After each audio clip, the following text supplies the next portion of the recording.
चलिए बच्चों, सो आज मैं आपके साथ चैप्टर 1 जो एसएलसीएम का हम लोगों ने लास्ट सैटरडे को ख़त्म किया है। सो मैं पूरे का पूरा चैप्टर आपको रिवाइज करा के दूंगा और मैं ये भी मानता हूँ कि कल आप लोगों ने घर पे लेक्चर्स देखे होंगे, रिवाइज किया होगा, whatever.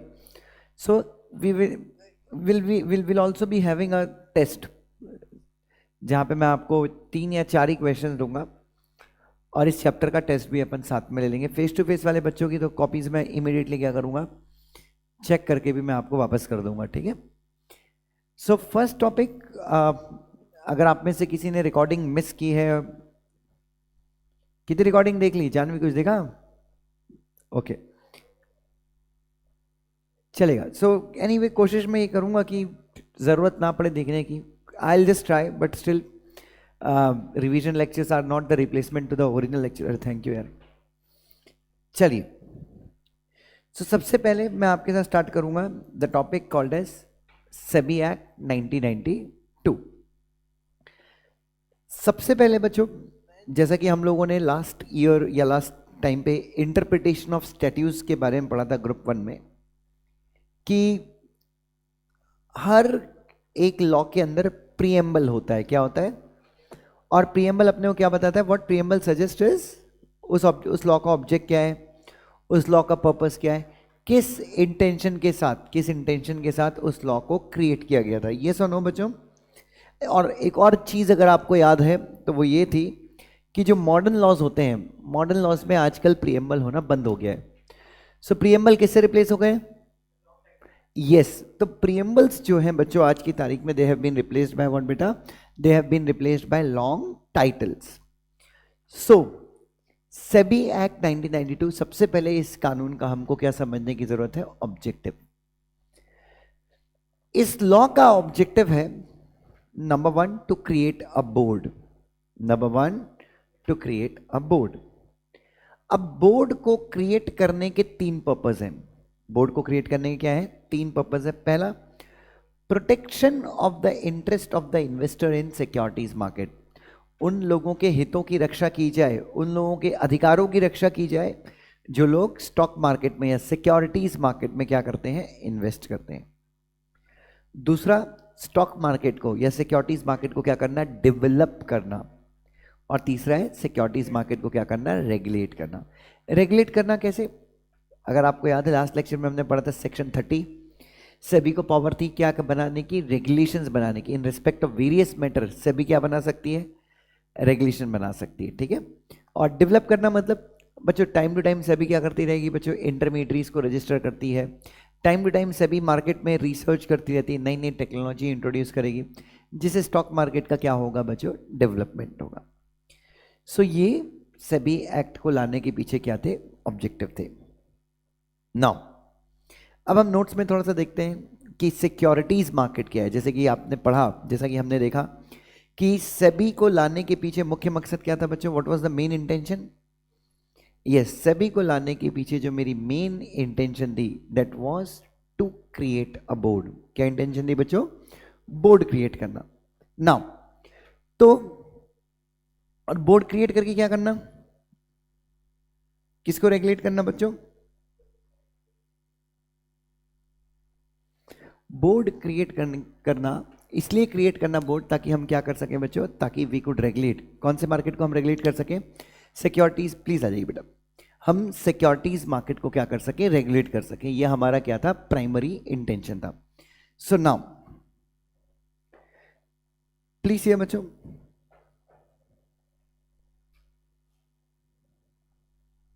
So I will be starting with the revision part. ध्यान से देखेंगे।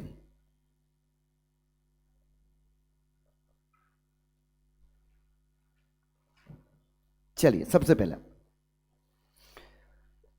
अब बेटा आप लोग का ये फर्स्ट चैप्टर गया ना, like I have done 1 chapter, so I am revising that chapter. तो आप लोग अगर चाहें तो, क्योंकि वो लेक्चर अगर आप देखेंगे तो देर आर ऑलमोस्ट कितने 7 लेक्चर्स हैं और 1 घंटे 40 मिनट के आसपास का एक लेक्चर है। सो अगर इस रिवीजन से बनता है तो आप रिवीजन से काम चला लीजिए, रिवीजन देख लीजिएगा एंड साथ में नोट्स पढ़ लीजिएगा, तो शायद आपको पुराने लेक्चर देखने ना पड़े, which will be very painful. Now please here. तो मैं बात करता फर्स्ट टॉपिक जो हमने शुरू किया था, that was SEBI act 1992। Act के 3 ऑब्जेक्टिव थे। पहला, क्रिएट अ बोर्ड। पहला क्या था बच्चों? बोर्ड क्रिएट करना। किस लिए बोर्ड क्रिएट करना? To protect the interest of investors. कहां पे बच्चों? सिक्योरिटीज मार्केट में जो इन्वेस्टर्स क्या करते हैं, अपने पैसे लगाते हैं, उनके हितों की रक्षा करने के लिए एक बोर्ड क्रिएट करना इस एक्ट का क्या था? प्राइमरी मोटिव था, मेन मकसद था। दूसरा, what was the second objective? ये बोर्ड, हाँ, अब ये बोर्ड क्या करेगा? सबसे पहले लोगों को प्रोटेक्ट करेगा। दूसरा, स्टॉक मार्केट को क्या करना? वेरी नाइस, डेवलप करना। और तीसरा, सिक्योरिटीज मार्केट या स्टॉक मार्केट को क्या करना? नियंत्रित करना, रेगुलेट करना। ठीक है ना? अब what exactly this securities market is all about, ध्यान से देखिएगा बच्चों। सो बेसिकली सबसे पहले there is a financial system. जैसे इंडिया का क्या है बच्चों? इंडिया हैज अ, हर एक कंट्री का क्या होता है? अपना फाइनेंशियल सिस्टम होता है। उसी प्रकार से इंडिया का भी क्या है?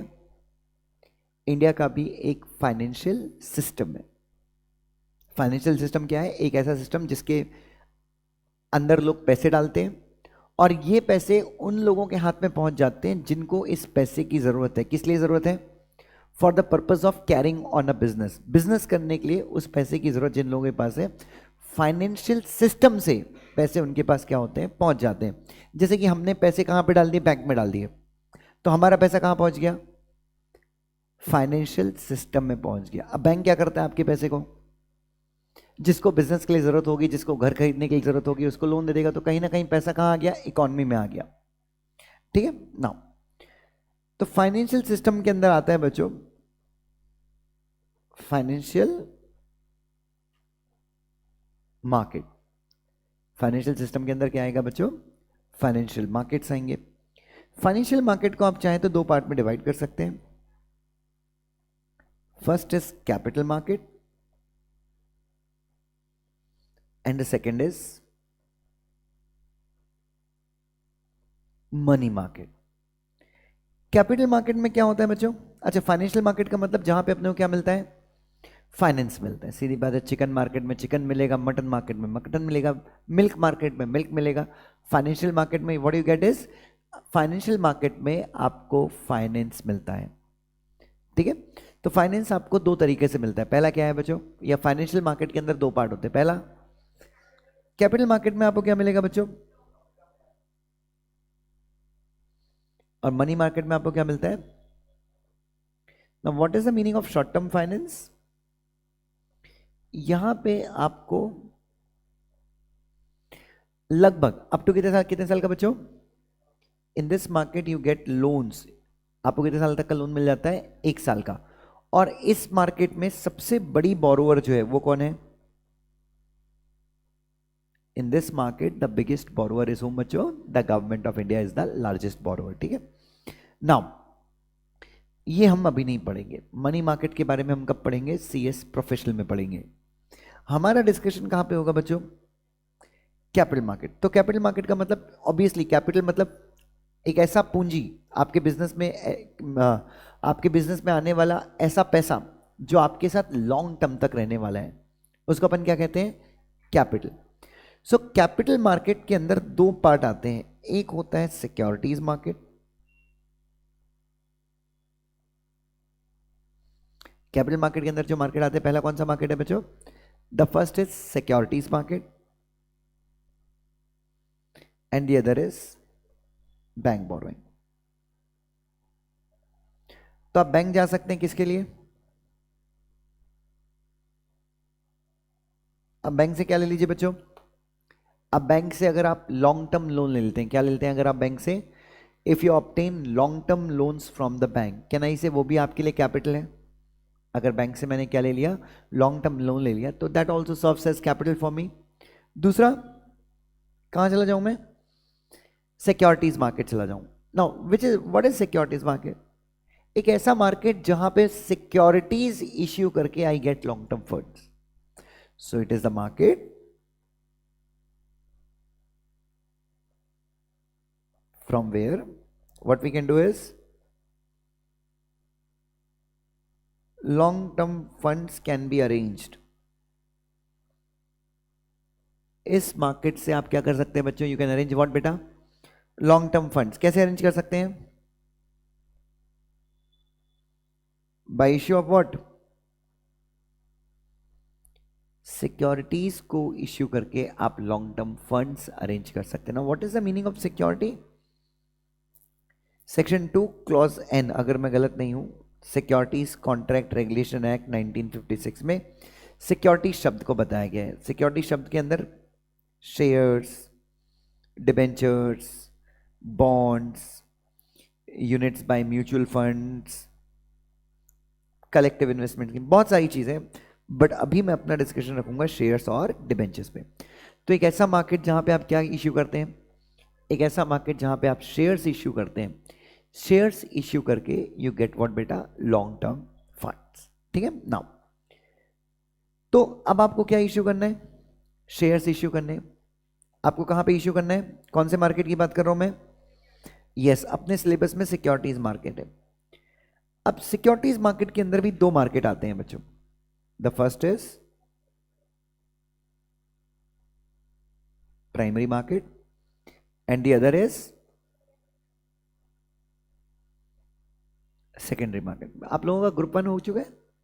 Okay, so which market is the primary market? Yes, primary market is the market of the first issue. एक ऐसा मार्केट. अब बच्चों प्राइमरी मार्केट का बेसिस क्या है?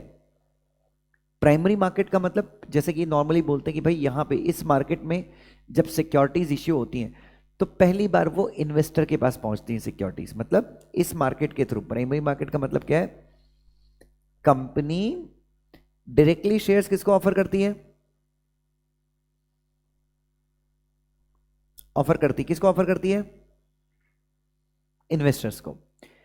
प्राइमरी मार्केट के जरिए बच्चों, थ्रू प्राइमरी मार्केट जो है कंपनी क्या करती है बच्चों? कंपनी जो है डायरेक्टली शेयर्स ऑफर करती है. किसको ऑफर करती है? इन्वेस्टर्स को. और सेकेंडरी मार्केट क्या है? It's nothing. जो सिक्योरिटीज प्राइमरी मार्केट में ऑफर होती हैं, जो सिक्योरिटीज इन्वेस्टर के पास पहुंच जाती हैं, सेकेंडरी मार्केट में क्या होती हैं? Those securities are traded. कौन सी सिक्योरिटीज ट्रेड होती हैं? जो एग्जैक्टली जो प्राइमरी मार्केट में क्या हुई थी? इश्यू हुई थी. नाउ सो प्राइमरी मार्केट का जेनेसिस क्या है? How this market has been created? So ये मार्केट क्रिएट हुआ है कंपनीज एक्ट के दो सेक्शंस के चलते. पहला जो सेक्शन है वो है 23 और दूसरा सेक्शन जो है वो है section 40. So these two sections have somewhere directly और indirectly have created which market? Primary market. Section 23 बोलता है कि एक public company, section 23 subsection 1 clause A, I believe, अगर मैं गलत नहीं हूं तो, वो ये कहता है कि पब्लिक कंपनी क्या करके? पब्लिक कंपनी पब्लिक इश्यू के जरिए. किसके जरिए? और पब्लिक इश्यू कैसे लाएगी? प्रोस्पेक्टस के जरिए अपने शेयर्स. एक पब्लिक कंपनी प्रोस्पेक्टस इश्यू करके अपने शेयर्स किसको ऑफर कर सकती है? यस, पब्लिक कंपनी एक प्रोस्पेक्टस इश्यू करके अपने शेयर्स को किसको ऑफर कर सकती है? पब्लिक को ऑफर कर सकती है. ठीक है. सो यहां पे मुझे एक चीज समझ में आती है कि when a company comes with public issue, उसको क्या लाना पड़ता है? सबसे पहले उसे प्रोस्पेक्टस इश्यू करना होता है. देन सेक्शन 40 बोलता है कि अगर आप पब्लिक इश्यू लेके आ रहे हो, if you are coming with public issue, तो आपको one or more recognised stock exchanges में अप्लाई करना होता है. किस चीज के लिए? For permission of listing. So public issue लेके आ सकते हो. तो पब्लिक इश्यू लाने तो आपको दो चीजें मेन है आपके लिए. पहला, आपको क्या लाना है? प्रोस्पेक्टस लाना है. और दूसरा है कि आपको एक या एक से ज्यादा रिकॉग्नाइज्ड स्टॉक एक्सचेंजेस में क्या करना है? आपको अप्लाई करना है लिस्टिंग के लिए. ठीक है. नाउ सो अब बच्चों, तो पब्लिक इश्यू कैसे लेके आ सकते हैं? हाँ, अब पब्लिक इश्यू की मीनिंग क्या है? What is the meaning of public issue? ये भी सेक्शन नंबर 23 कंपनीज एक्ट की बात कर रहा हूं। कंपनीज एक्ट के सेक्शन 23 में एक्सप्लेनेशन अटैच्ड है। क्या अटैच्ड है? वहां पे इन्होंने बताया कि what is the meaning of public issue. Public issue का मतलब इन्होंने बताया, पब्लिक इश्यू का मतलब है आईपीओ, एफपीओ या फिर ऑफर फॉर सेल लेके आना। बट मैं इस बात से थोड़ा सा I don't agree with the statement completely. मैं ये मानता हूं कि आप पब्लिक इश्यू का मतलब होता है आईपीओ और एफपीओ। पब्लिक इश्यू का मतलब क्या होता है? IPO, IPO is for the first time. आप प्रोस्पेक्टस भी इश्यू कर रहे हो और पब्लिक को शेयर्स ऑफर भी कर रहे हो। एफपीओ का मतलब आप स्टॉक एक्सचेंज में ऑलरेडी क्या हो, लिस्टेड हो, और आप अपने शेयर्स क्या कर रहे हो, पब्लिक को ऑफर कर रहे हो। नाउ अब ये बोलते हैं ऑफर फॉर सेल के थ्रू भी आप पब्लिक इश्यू ला सकते हो। बिल्कुल ला सकते हो, बट ऑफर फॉर सेल कोई अलग तरीका नहीं है पब्लिक इश्यू लाने का। आप जब आईपीओ लेके आते हो, एफपीओ लाते हो, तो आपके पास दो मेथड होते हैं। पहला है बाय फ्रेश इश्यू। पहला क्या है? कंपनी डायरेक्टली क्या करती है, नए शेयर्स इश्यू करती है। और दूसरा जो है, कंपनी क्या करती है, नए शेयर्स इश्यू नहीं करती, बट क्या लाते हैं बच्चों, ऑफर फॉर सेल में क्या होता है, जो एग्जिस्टिंग मेंबर्स होते हैं, एग्जैक्टली जो कौन से मेंबर्स होते हैं, एग्जिस्टिंग मेंबर्स होते हैं, वो अपने शेयर्स किसके थ्रू, कंपनी के थ्रू, कंपनी के थ्रू वो शेयर्स क्या करते हैं, पब्लिक को ऑफर करते हैं। कौन सेक्शन है ऑफर फॉर सेल का? Section number 28। Very nice. तो ऑफर फॉर सेल में बच्चों, तो दो आप आईपीओ लेके आ सकते हो, आप एफपीओ लेके आ सकते हो। पहला, company directly unallocated shares, unappropriated inventory जो है वो क्या कर सकती है, मेंबर्स को इश्यू कर सकती है। कंपनी डायरेक्टली नए शेयर्स इश्यू करेगी। और दूसरा क्या है, कंपनी के जो प्री इश्यू शेयर होल्डर्स हैं, प्रमोटर्स हैं, वो क्या करेंगे, नए शेयर्स किसको ऑफर करेंगे, सॉरी नए शेयर बोल रहा हूँ, कंपनी के जो प्रमोटर्स हैं उनके एग्जिस्टिंग शेयर्स किसको ऑफर होंगे, पब्लिक को ऑफर होंगे। लेकिन ये कौन करेगा, किसके थ्रू होंगे, कंपनी के थ्रू होंगे। Is that clear now? So ये हो गया। तो ये सब चीजें किसका हिस्सा है बच्चों? हाँ, तो पहले 2013 के पहले व्हाट आई यूज्ड टू से, मैं ये कहता था 2013 के पहले कि प्राइमरी मार्केट में सिर्फ नए शेयर्स इश्यू होते हैं।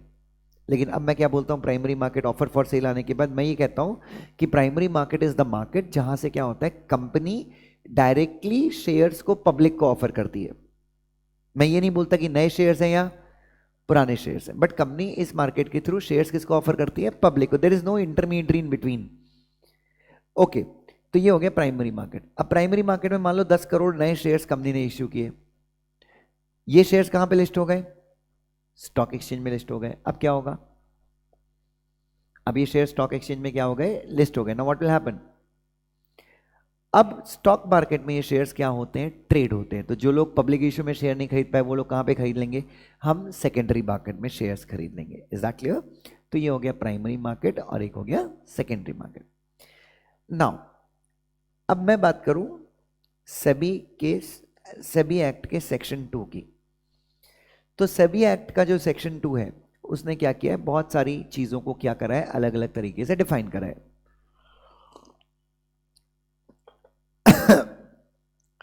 तो सेक्शन 2 में जो सबसे इंपॉर्टेंट डेफिनेशन मुझे लगती है वो कौन सी है, बोर्ड की।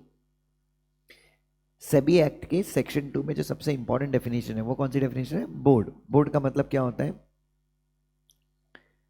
Securities exchange board of India. अरे सॉरी, मैं तुमको सेक्शन 1 बताना भूल गया। What is section 1? SEBI act का सेक्शन 1 है शॉर्ट टाइटल एंड कमेंसमेंट। अच्छा, सेबी एक्ट का फुल फॉर्म क्या है? नहीं, सेबी एक्ट का लॉन्ग टाइटल है securities exchange board of India act 1992, an act to create a board, an act to a board for the purpose of protection of interest of investors and orderly development and regulation of stock market and the matters connected and incidental thereto। ये इस act का पूरा नाम है। This is the long title of the act. But section 1 बोलता है कि आपको इतनी जहमत करने की जरूरत नहीं है, आपने अगर securities exchange board of India act बोला तो भी काफी है। और दूसरा, ये एक्ट पूरे देश में लागू होता है। तो ये सेक्शन 1 खत्म हो गया। सेक्शन 2 क्या बोलता है? सेक्शन 2 के अंदर बहुत सारी डेफिनेशंस हैं। बोर्ड का मतलब सेबी, चेयरमैन का मतलब सेबी का चेयरमैन, मेंबर का मतलब सेबी का मेंबर, प्रिसाइडिंग ऑफिसर मतलब सेट का प्रिसाइडिंग ऑफिसर, जुडिशियल मेंबर का मतलब सेट का जुडिशियल मेंबर, टेक्निकल मेंबर का मतलब सेट का टेक्निकल मेंबर। ये सारी डेफिनेशंस कहां पे हैं? सेक्शन नंबर 2 में। उसके बाद इस एक्ट के अंदर चालू होते हैं सेक्शन नंबर 3 से लेके सेक्शन नंबर 9 तक। कहां से कहां तक बच्चों? सेक्शन 3, 4, 5, 6, 7, 8, 9। सो ये अलग अलग क्या है बच्चों? These are the different sections. किस कौन से एक्ट के बच्चों? सेबी एक्ट के ये अलग अलग क्या हैं? सेक्शंस हैं जो आपको क्या करेंगे बच्चों? जो आपको सेबी के बारे में क्या देंगे? काफी सारी जानकारी देंगे। Just a minute. तो सबसे पहला सेक्शन 3 क्या था बच्चों? Yes, creation of board. Creation of board. तो सेक्शन नंबर 3 जो है वो किसको पावर देता है? सेंट्रल गवर्नमेंट को पावर देता है कि सेंट्रल गवर्नमेंट ऑफिशियल गैजेटे में क्या लाकर? नोटिफिकेशन इश्यू करके एक बोर्ड क्रिएट कर सकती है जिसका नाम क्या होगा? Securities exchange board of India. चलिए जस्ट अ मिनट।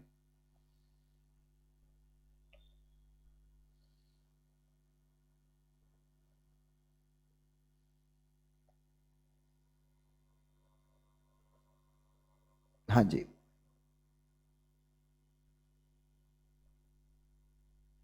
यस। तो सबसे पहला जो सेक्शन है that is section number 3। Section 3 किसको पावर दे रहा है बच्चों? सेंट्रल गवर्नमेंट को पावर दे रहा है किस चीज की? To create a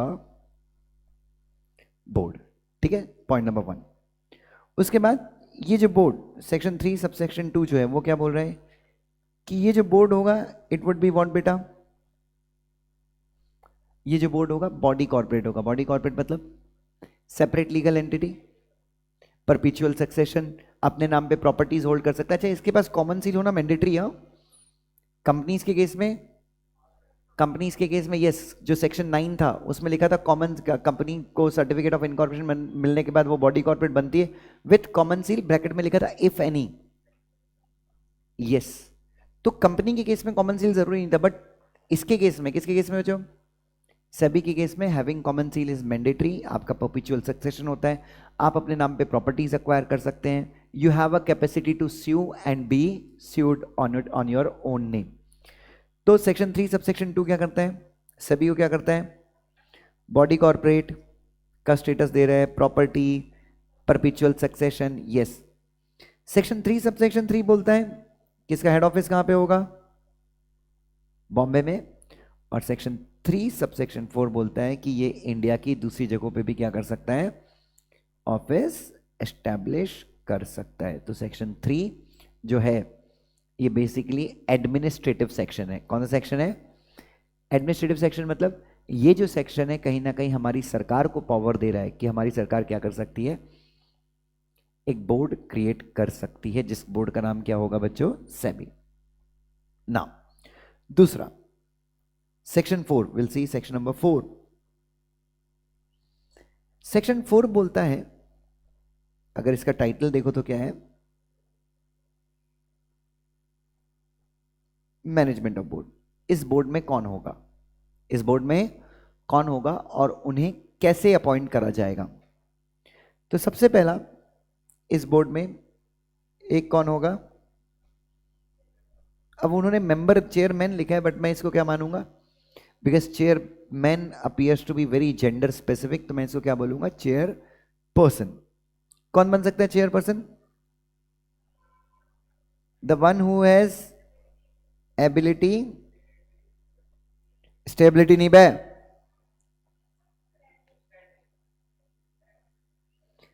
yes, the one who has what beta? Ability, integrity and standing, plus special knowledge, special experience। किसका बच्चों?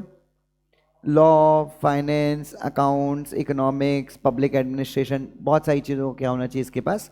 एक्सपीरियंस होना चाहिए। तो कौन अपॉइंट करेगा इसको? सेंट्रल गवर्नमेंट इसको क्या कर सकती है? अपॉइंट कर सकती है। एज व्हाट बेटा? तो चेयरपर्सन को कौन अपॉइंट करता है? Directly central government. उसके बाद ministry of finance, ministry of corporate affairs और आरबीआई, इन तीनों का एक एक ऑफिसर, इन तीनों का एक एक ऑफिसर, जिसको कौन नॉमिनेट करेगा, जिसको ये पर्टिकुलर लोग ही क्या करेंगे, नॉमिनेट करेंगे। ठीक है, तो ये 3 बंदे और हो जाएंगे चेयरमैन के अलावा। उसके बाद 5 अदर मेंबर्स, जिनको भी कौन अपॉइंट करेगा, यस, जिनको कौन अपॉइंट करेगा, सेंट्रल गवर्नमेंट। और इन 5 अदर मेंबर्स में से 3 जो मेंबर्स हैं, 5 में से 3 जो हैं वो क्या होंगे, they will be whole time members. Yes बेटा, ठीक है। और ये 5 अदर मेंबर्स भी कौन होते हैं, इनका भी सेम होता है, एबिलिटी, इंटीग्रिटी, स्टैंडिंग वगैरह, ये सारी चीजें होती है। ठीक है, तो ये था सेक्शन नंबर बच्चों कौन सा, 4। अच्छा, सेक्शन 4 के आगे और भी कुछ चीजें हैं। सेक्शन 4 सबसेक्शन 2 ये क्या बोलता है बच्चों, कि सेबी का सुपरिंटेंडेंस, सुपरिंटेंडेंस मतलब सेबी के कामों का देखरेख, सेबी के कामों के ऊपर देखरेख कौन रखेगा, सेबी का सुपरिंटेंडेंस, सेबी को डायरेक्शन देना, दिशा दिखाना, और सेबी का पूरा मैनेजमेंट किसके पास होगा बच्चों, अरे किसके पास होगा, सेबी के मेंबर्स के पास होगा। किसके पास होगा बच्चों, सेबी के मेंबर्स के पास होगा। और दूसरी चीज बच्चों, जो भी चीजें सेबी कर सकती है इस एक्ट के अंदर, जो भी चीजें कौन कर सकता है, सेबी कर सकती है, वो सारी चीजें कौन कर सकता है बच्चों, मेंबर्स कर सकते हैं। All the powers and functions vested in SEBI can be exercised by whom बच्चों, by its members. Now section 4 subsection 3 क्या बोल रहा है बच्चों, सेक्शन 4 सबसेक्शन 3 बोल रहे हैं कि subject to regulations made by SEBI, मतलब अगर सेबी कुछ और रेगुलेशंस बनाता नहीं है, subject to regulation made by SEBI, जो भी पावर कौन एक्सरसाइज कर सकता है, सेबी के मेंबर्स एक्सरसाइज कर सकते हैं, वो सारी पावर सेबी का चेयरमैन भी या चेयरपर्सन भी क्या कर सकता है, एक्सरसाइज कर सकता है। तो जो पावर कौन एक्सरसाइज कर सकता है, सेबी के मेंबर्स एक्सरसाइज कर सकते हैं। देखो, सेबी जो पावर एक्सरसाइज कर सकती है वो उसके मेंबर्स एक्सरसाइज कर सकते हैं, मेंबर्स जो पावर एक्सरसाइज कर सकते हैं वो अकेला कौन एक्सरसाइज कर सकता है, चेयरमैन कर सकता है। कब तक, जब तक दूसरे मेंबर्स क्या ना लें, ऑब्जेक्शंस ना लें। उसके बाद बच्चों सेम मैंने बताया कि 4 सबसेक्शन 4 क्या बता रहा है, कि इन सबको अपॉइंट कौन करता है, एक मिनट, चेयरपर्सन और 5 मेंबर्स जो हैं उनको कौन अपॉइंट करता है, सेंट्रल गवर्नमेंट को अपॉइंट करना है। और बाकी के जो आरबीआई के लोग थे उनको आरबीआई, मिनिस्ट्री ऑफ फाइनेंस और मिनिस्ट्री ऑफ कॉर्पोरेट अफेयर्स क्या करती है, नॉमिनेट करती है। उसके बाद बच्चों सेम उनका क्वालिफिकेशन बताएं। Next come to which section बच्चों, सेक्शन नंबर 5 क्या बोल रहा है, सेक्शन 5 ध्यान से किया। यस, इनका ऑफिस भाई तू कहां है, क्लास क्यों नहीं है, क्या हिला, क्या कैसे हिल गया,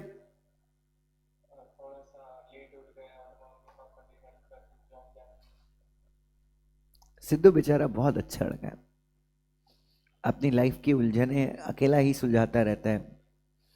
तो भाई अभी आने का प्लान है कि नहीं सेकेंड हाफ में, आ रहा है, ओके चलिए। अच्छा, चेयरपर्सन और मेंबर्स, इनकी जो ऑफिस की टर्म्स एंड कंडीशन वगैरह वो क्या है, वो अपने को नहीं पढ़ना है। क्यों, वो सेंट्रल गवर्नमेंट प्रिस्क्राइब करेगी। कैसे प्रिस्क्राइब करेगी, रूल्स बना के, और अपने सिलेबस में क्या नहीं है, रूल्स नहीं है। That's great. नाउ अच्छा, क्या चेयरमैन और क्या मेंबर, इनको इनकी नौकरी से टर्मिनेट किया जा सकता है, कैसे, यस, क्या देखे, सेंट्रल गवर्नमेंट 3 महीने का नोटिस देके इनको इनकी सर्विस से क्या कर सकती है, टर्मिनेट भी कर। एंड मैं रिमूवल की बात नहीं कर रहा हूं, I am talking about what बेटा, टर्मिनेशन।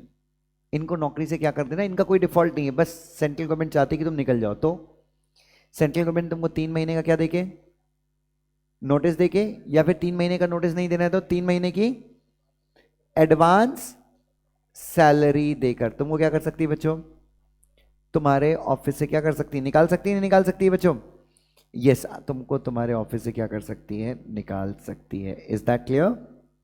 और दूसरा, क्या तुम खुद भी अपना ऑफिस टर्मिनेट कर सकते हो, चेयरमैन और वो 5 अदर मेंबर जिनको सेंट्रल गवर्नमेंट ने अपॉइंट किया था, क्या ये अपना ऑफिस खुद भी छोड़ सकते हैं? यस। कितने महीने का नोटिस देंगे?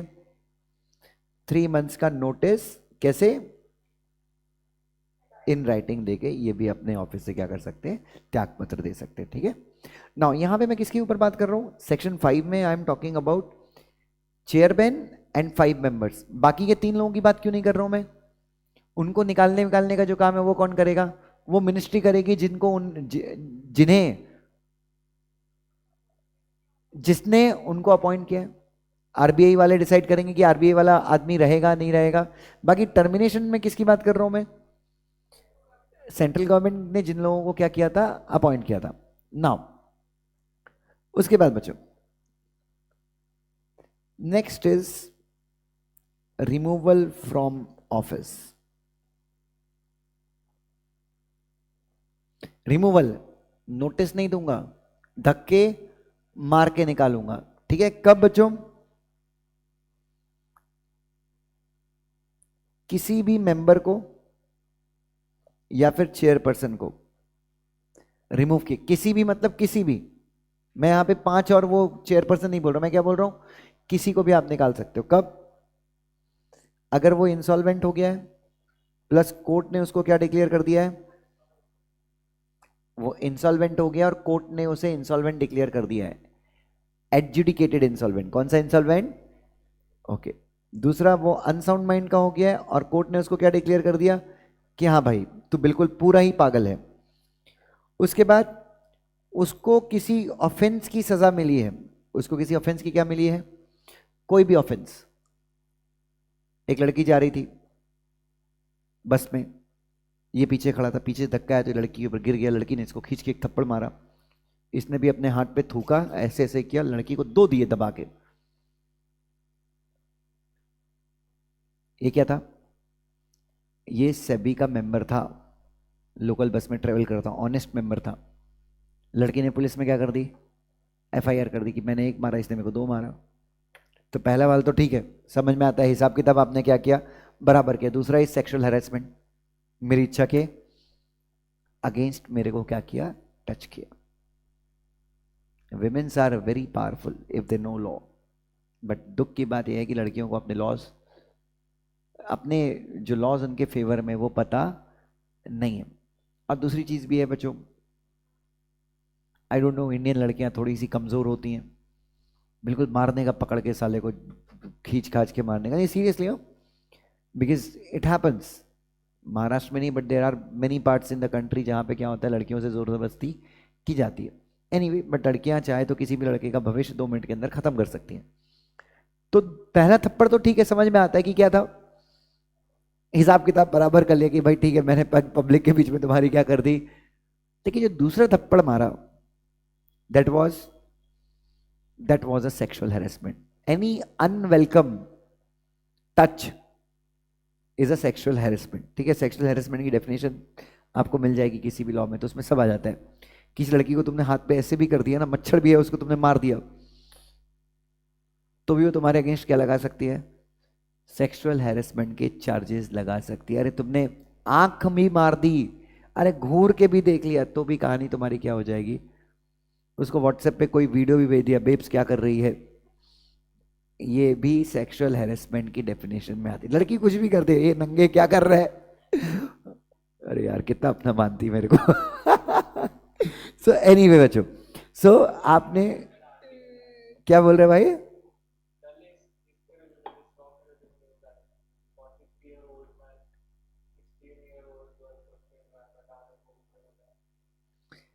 तो यार ये मैन लोगों को भी शर्म नहीं है ना यार, कुछ तो उम्र का लिहाज होना चाहिए। अब मेरे जेब में मेरे को कोई भी लड़की मिलती है, मैं बिल्कुल उसको बेटी बोल देता हूँ, मतलब बेटा प्लीज ऐसा करो, वो मेरे को ऐसे घूरती निकल जाती है आगे। तो कुछ तो अपन पुरुष लोग को भी क्या करना चाहिए? एक लिहाज देखना चाहिए भाई, लड़की छोटी है बड़ी है, 43 के हो तुम, हो 16 साल की लड़की के पीछे पड़े हो, तो मतलब क्या ये कितने गिरोगे? और इधर, हाँ भाई, तो तुमने क्या किया है? कोई भी ऑफेंस किया है, एनी ऑफेंस, तुम किसी भी ऑफेंस के क्या बने हो? तुम किसी भी ऑफेंस के दोषी हो, कॉन्विक्ट हो चुके हो, और सेंट्रल गवर्नमेंट को लगता है कि वो ऑफेंस क्या है, व्हाट दैट ऑफेंस इज, वो ऑफेंस मॉरल टर्पिट्यूड इन्वॉल्व करता है। What is moral turpitude? किसी भी लॉ में कहीं पे भी मॉरल टर्पिट्यूड डिफाइंड नहीं है। सो इट इज जस्ट, जब भी कोर्ट सजा देता है आपको या कोई बॉडी सजा देती है तो कोर्ट डिफाइन करता है कि वो मॉरल टर्पिट्यूड है या नहीं है। मॉरल टर्पिट्यूड मतलब खराब नियत के साथ किया गया अपराध, ठीक है। सो ये सारे अगर ग्राउंड्स, अच्छा, या फिर तुमने अपनी पोजीशन को क्या किया है, तुमने अपनी पोजीशन को क्या किया है, सेंट्रल गवर्नमेंट के ओपिनियन में तुमने अपनी पोजीशन को क्या किया है, अब्यूज किया है, ठीक है। अब्यूज किया मतलब जो तुम्हारी फेवरेट वाली थी तुम्हारे ऑफिस में, तुमने उसको प्रमोशन दे दिया, तुमने अपने साले और साली दोनों की क्या लगवा दी है, सेबी में नौकरी लगवा दी है। क्या किया है बच्चों? रिश्वत खाई है। अपनी पोजीशन को क्या किया तुमने? पद का दुरुपयोग किया है। तो ये सारे केसेस में सेंट्रल गवर्नमेंट तुमको डायरेक्टली क्या कर सकती है, रिमूव कर सकती। लेकिन एक मिनट, अब्यूज वाले ग्राउंड पे अगर सेंट्रल गवर्नमेंट तुम्हें रिमूव करती है तो तुमको क्या देगी? अपॉर्चुनिटी ऑफ बीइंग हर्ड देगी। बाकी कहीं पे अपॉर्चुनिटी ऑफ बीइंग हर्ड नहीं दिया तो भी चलता है, बट लास्ट वाले में क्या देना पड़ेगा? अपॉर्चुनिटी ऑफ बीइंग हर्ड देना पड़ेगा। Next is section 7। सभी अपने डिसीजन कैसे लेगी? मीटिंग्स में। सभी अपने डिसीजन कैसे लेगी बच्चों? मीटिंग्स में, सबसे पहले याद रखिएगा। दूसरा, सेबी की मीटिंग कब होगी, कितने टाइम के अंदर होगी, मीटिंग का कोरम क्या होगा, अपने को नहीं पता। कहां पे लिखा हुआ है? रूल्स में। रूल्स अपने को पढ़ना नहीं है, ओके। लेकिन ये तो अपने को पता है कि मीटिंग में कोई भी अगर क्वेश्चन आता है, कोई भी क्या आता है, तो वो डिसीजन कैसे कैसे लिया जाएगा उस क्वेश्चन के ऊपर? मीटिंग, एग्जैक्टली बेटा। मीटिंग में अगर कोई भी क्वेश्चन आता है तो the decision will be taken on the votes of majority, ठीक है। अच्छा, चेयरमैन, आप सबको पता है चेयरमैन जो होता है उसके पास 2 वोट होते हैं। इक्वालिटी के केस में he can have 1 more vote, जिसको हम क्या बोलते हैं? कास्टिंग वोट, ठीक है, ओके।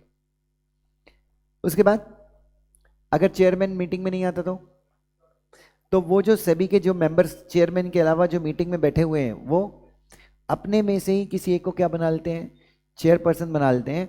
और चेयरपर्सन नहीं आया तो जो बंदा चेयरपर्सन का रोल निभा रहा है उसके पास क्या होंगे? he'll be having 2 votes. पहला वोट वो कब नॉर्मली एक्सरसाइज करेगा, दूसरा वोट वो कब एक्सरसाइज करेगा? जब मीटिंग में क्या हो जाते हैं? वोट्स क्या हो जाते हैं? इक्वल हो जाते हैं, तब वो एक्सरसाइज करेगा, ठीक है। तो ये चीज ध्यान में रखना। अच्छा, 7A, member not to participate in the meeting in certain cases. एक मेंबर मीटिंग में कब पार्टिसिपेट नहीं करेगा? सेक्शन 188 में भी अपने सेम चीज पढ़ी थी कंपनीज एक्ट में, कि अगर आप क्या हो 188 184 में डिस्क्लोज करते हो, 188 में पार्टिसिपेट नहीं कर सकते। Yes, good good, very good. Atharva कहाँ है?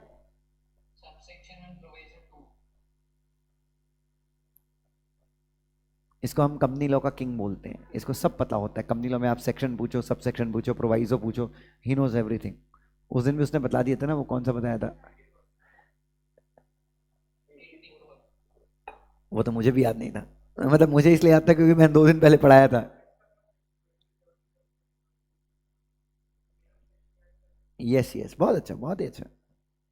नाउ, हाँ जी, 7A, तो जिस मैटर में आप क्या हो, डायरेक्टली या इनडायरेक्टली क्या हो, इंटरेस्टेड हो, आपको उस मैटर का डिस्क्लोज करना चाहिए और आपको उस मैटर में पार्टिसिपेट नहीं करना है, ठीक है। उसके बाद सेक्शन 8, ये काफी अच्छा सेक्शन है। अगर सेबी के ऑफिस में क्या है, किसी प्रकार की वैकेंसी है, मतलब मान लीजिए जो बंदे को रिजर्व बैंक ने क्या किया था, नॉमिनेट किया था, उसने क्या दे दिया? अपना इस्तीफा दे दिया, तो क्या हो गई? वैकेंसी हो गई। या फिर there is a defect in constitution of SEBI. Defect in constitution of SEBI मतलब एक ऐसा आदमी, डिफेक्ट कब होगा सेबी के कॉन्स्टिट्यूशन में? कोई डिस्क्वालिफाइड बंदा आ गया है, ठीक है। या फिर there is some irregularity, there is some in the procedure followed by SEBI. तो 3 अलग अलग ग्राउंड्स हैं। तो मैं ये बोल रहा हूं सेबी ने आपके खिलाफ कोई डिसीजन दिया है, सेबी ने आपके खिलाफ क्या दिया है कोई, तो सिर्फ इन तीनों ग्राउंड्स पर आप सेबी के फैसले के ऊपर उंगली नहीं उठा सकते, आप विरोध नहीं कर सकते सेबी के फैसले के ऊपर। किन ग्राउंड्स के ऊपर, कि नहीं भाई उनके यहाँ वैकेंसी वैकेंसी हो सकती, कोई प्रॉब्लम नहीं है, उनके कॉन्स्टिट्यूशन में क्या था, डिफेक्ट था, कोई नहीं, वो कौन वो किसको डिसाइड करना है, सेबी और सेंट्रल गवर्नमेंट डिसाइड कर लेंगे, तुम्हारा उससे कोई लेना देना। और उनकी प्रोसीडिंग में क्या थी, इरेगुलरिटी थी, वो तुम्हारे हिसाब से है, उनके हिसाब से वो क्या है, सही प्रोसीडिंग है। तो तुमको अगर चैलेंज करना है सेबी के डिसीजन को, सेबी के एक्ट को, तो इनके अलावा किसी ग्राउंड पे क्या करो, आप चैलेंज करो। हाँ, ये जो ग्राउंड्स हैं, ये जो 3 ग्राउंड्स हैं, ये एडिशनल ग्राउंड्स हो सकते हैं, बट मियरली सिर्फ इन 3 ग्राउंड्स पे आप क्या नहीं कर सकते, सेबी के डिसीजंस को, सेबी के एक्ट्स को आप क्या नहीं कर सकते, चैलेंज नहीं कर सकते। उसके सेक्शन 9 सेबी को पावर दे रहा है, सेक्शन 9 जो है वो किसको पावर दे रहा है, सेबी को पावर दे रहा है। किस चीज की पावर दे रहा है, कि सेबी क्या कर सकती है, सेबी भी अपने ऑफिसर्स की क्या, अपने फंक्शंस को डिस्चार्ज करने के लिए सेबी भी क्या कर सकती है, ऑफिसर्स को अपॉइंट कर सकती है। तो ये कौन से सेक्शंस पढ़े अपन ने बच्चों, एग्जैक्टली हमने सेक्शन 3 से लेकर 9 तक के सेक्शन पढ़ लिए, जिसके अंदर हम लोगों ने सेबी का गठन कर दिया, ठीक है। नाउ सेक्शन 10 जो है, सेक्शन 10 क्या बोल रहा है, सेबी के पहले, सेबी तो 1992 में आया, सेबी के पहले जो बॉडी थी कैपिटल कंट्रोलर, उसके ऊपर ऑब्लिगेशन था कि जैसे ही सेबी क्रिएट होती है, जैसे ही सेबी क्या होती है, उसके 6 महीने के अंदर कैपिटल कंट्रोल के पास जो भी एसेट्स थे, जो भी केसेस थे, जो भी सब कुछ था, वो सब किसको ट्रांसफर कर दे, सेबी को ट्रांसफर कर। तो अपने काम का ये सेक्शन नहीं है, क्योंकि ये सेक्शन कब रेलिवेंट था, 1992 में। अब इस सेक्शन की कोई रेलिवेंस नहीं है। उसके बाद मैं आ जाऊंगा सेबी एक्ट के सबसे इंपॉर्टेंट सेक्शन में, जहां से आपके एग्जाम में पक्के से एक क्वेश्चन आएगा। कौन सा सेक्शन है बच्चों, can someone let me know the section. Yes, now do come to section 11। और सेक्शन 11 में अपने नोट्स में देखिए, देयर इज अ चार्ट, बहुत अच्छा मैंने क्या बना के रखा हुआ है, चार्ट आपके रिवीजन के लिए। यस, तो जब आप पूरा सेक्शन डिटेल में पढ़ लें, उसके बाद दिस इज द सेक्शन जो सेबी को क्या देता है, सेबी को बहुत सारी क्या देता है, पावर्स देता है। तो ये सेक्शन आपके लिए बहुत ज्यादा क्या है, इंपॉर्टेंट है। So will see section 11।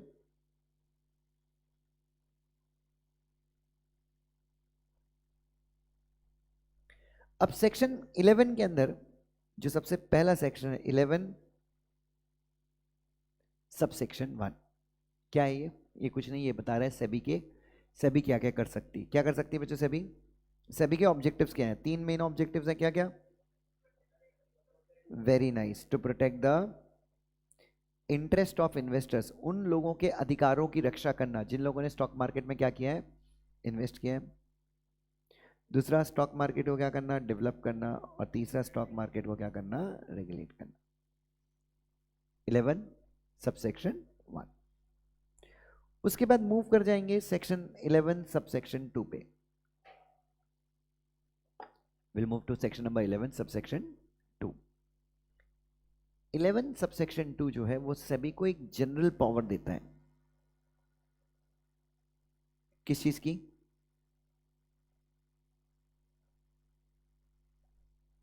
यही था क्या, सभी को क्या मिलती है बच्चों, जनरल पावर मिलती है, किस चीज की, टू टेक मेजर्स। मेजर्स का मतलब क्या होता है, कदम उठाना, कार्यवाही करना। तो इसके अंदर तो अगर आप देखें तो बहुत सारे मेजर्स थे, लेकिन मैंने आपको कहा था कि कम से कम 7 से 8 मेजर आप क्या कर लीजिएगा, याद रखिएगा। जैसे कि सबसे पहला क्या था, रिसर्च एंड डेवलपमेंट, सभी स्टॉक मार्केट में लगातार क्या करती रहेगी, रिसर्च एंड डेवलपमेंट। फिर इंफॉर्मेशन से रिलेटेड 3-4 पॉइंट थे, जैसे कि किसी भी पब्लिक अथॉरिटी से सभी क्या मांग सकती है, इंफॉर्मेशन मांग सकती है। किसी भी इंटरमीडियरी से सभी क्या मांग सकती है, ओए इंटरमीडियरी, इंटरमीडियरी मतलब स्टॉक मार्केट में मेन 2 ही लोग होते हैं, एक कंपनी होती है और एक इन्वेस्टर होता है। लेकिन कंपनी और इन्वेस्टर को जो लोग क्या करते हैं, कनेक्ट करते हैं, जैसे कि स्टॉक ब्रोकर हो गया, पोर्टफोलियो मैनेजर हो गया, बहुत सारे डिपॉजिटरीज हो गई, स्टॉक एक्सचेंज हो गए, इन सबको अपन क्या बोलते हैं, इंटरमीडियरी बोलते हैं। हाँ, तो आप किससे इंफॉर्मेशन मांग सकते हो, इंटरमीडियरी से आप कोई भी इंफॉर्मेशन मांग सकते हो। देन आप रजिस्टर कर सकते हो एंड रेगुलेट भी कर सकते हो। किसको बच्चों? स्टॉक मार्केट की इंटरमीडियरी को। उसके बाद बैंक्स, पब्लिक फाइनेंशियल इंस्टीट्यूशन, आप इनसे भी क्या मांग सकते हो? आप इनसे भी इंफॉर्मेशन मांग सकते हो।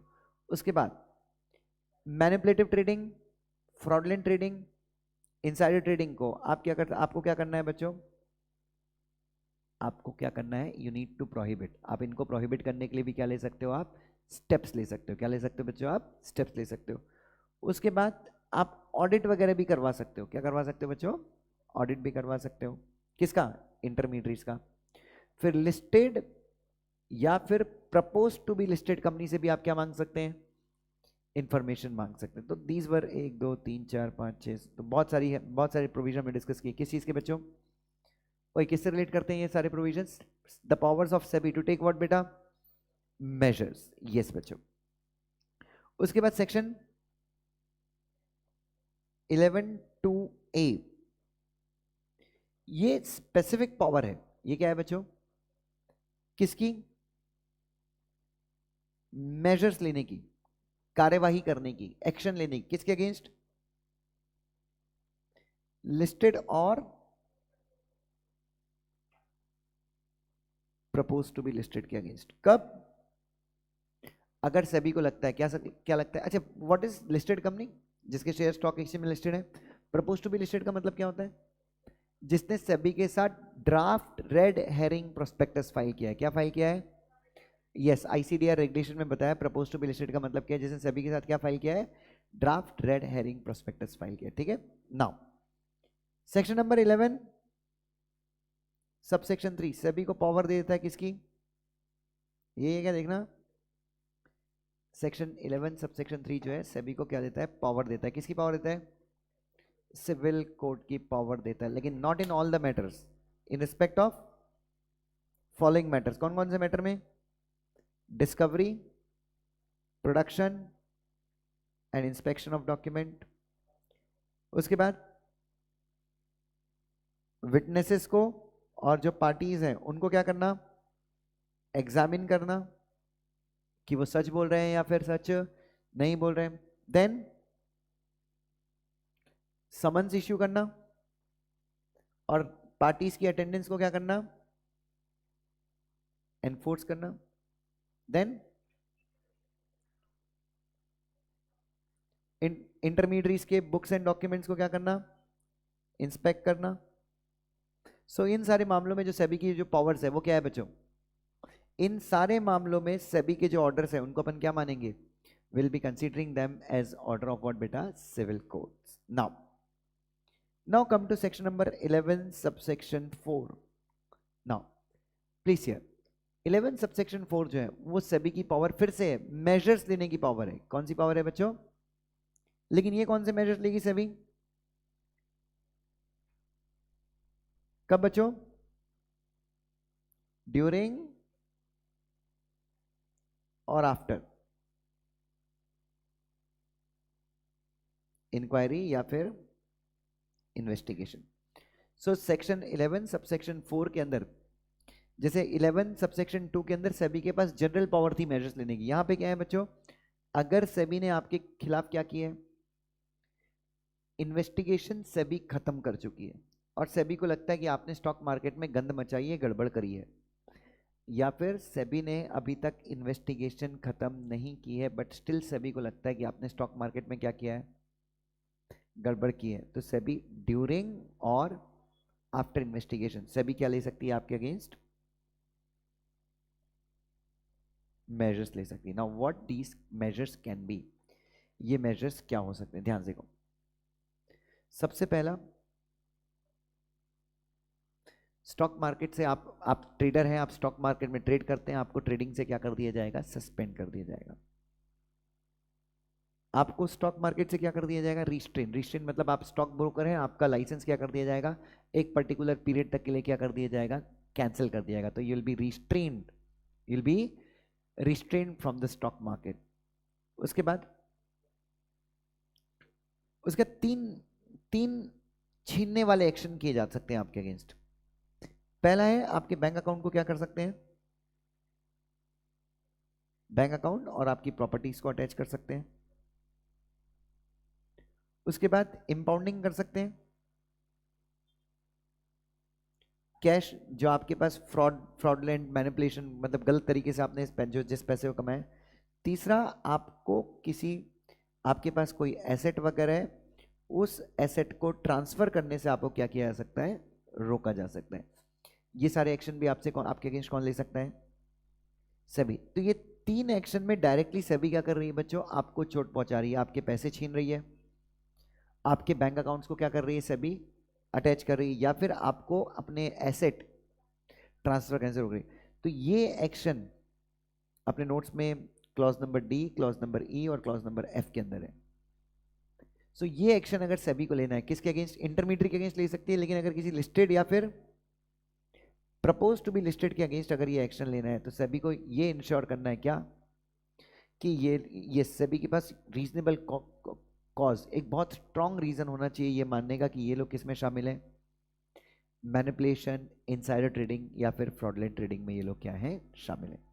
तो ये सारे जो डायरेक्शन है, ये सारे जो मेजर्स हैं कौन ले सकता है बच्चों, और इसके ऊपर एग्जाम में 2 से 3 बार क्वेश्चन भी आया है जो अपन ने एग्जाम लिखा हुआ भी है।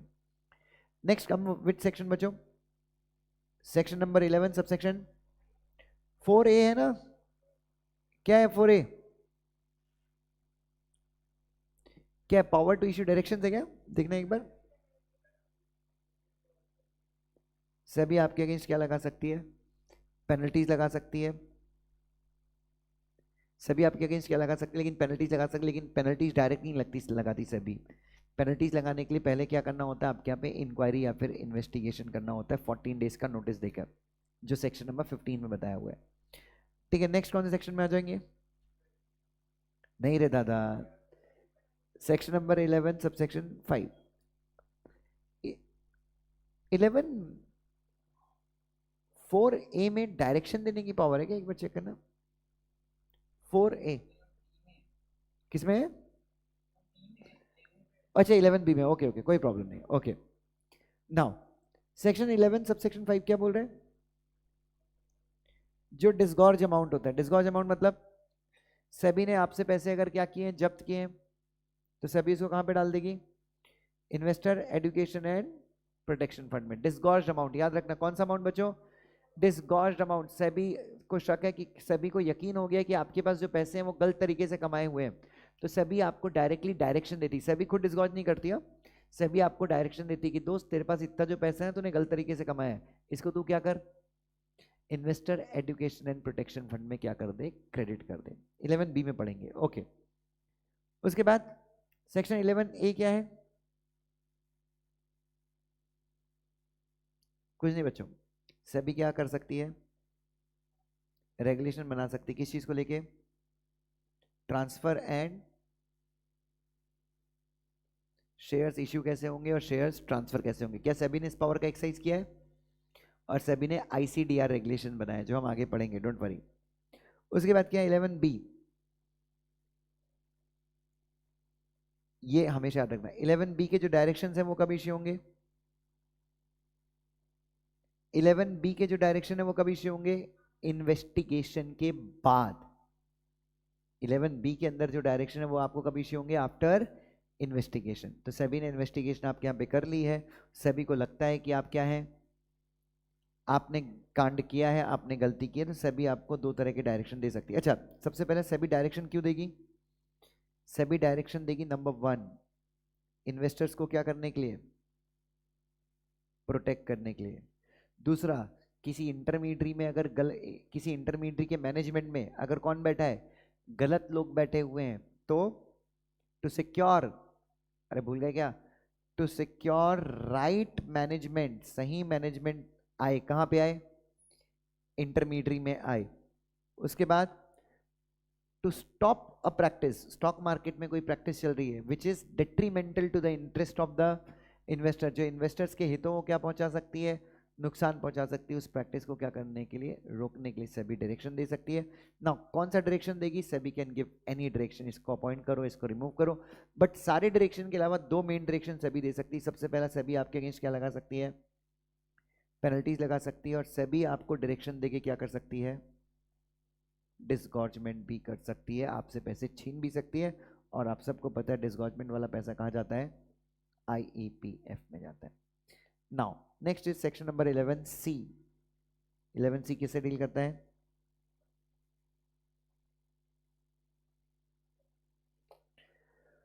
सॉरी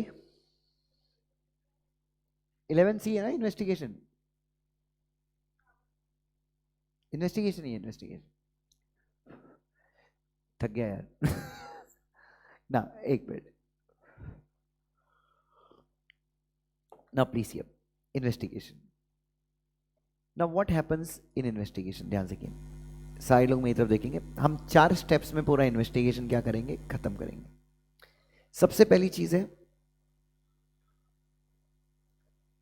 कि सेबी को या तो कंप्लेंट मिलती है या फिर सेबी को खुद से लगता है क्या, कि स्टॉक मार्केट में कोई तो ऐसी प्रैक्टिस चल रही है जो डेट्रीमेंटल है। जो क्या है, डेट्रीमेंटल का मतलब क्या होता है,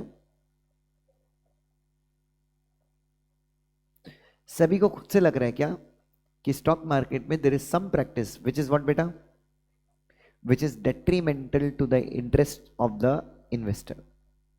या फिर सभी को खुद से लगता है या फिर किसी की शिकायत पे लगता है कि there is some practice, stock market में कुछ तो ऐसी प्रैक्टिस है जिसको क्या करना चाहिए, रोकना चाहिए। तो ऐसा सभी को लग रहा है। तो इस केस में सभी क्या करता है, सभी एक ऑर्डर देके किसको अपॉइंट करता है,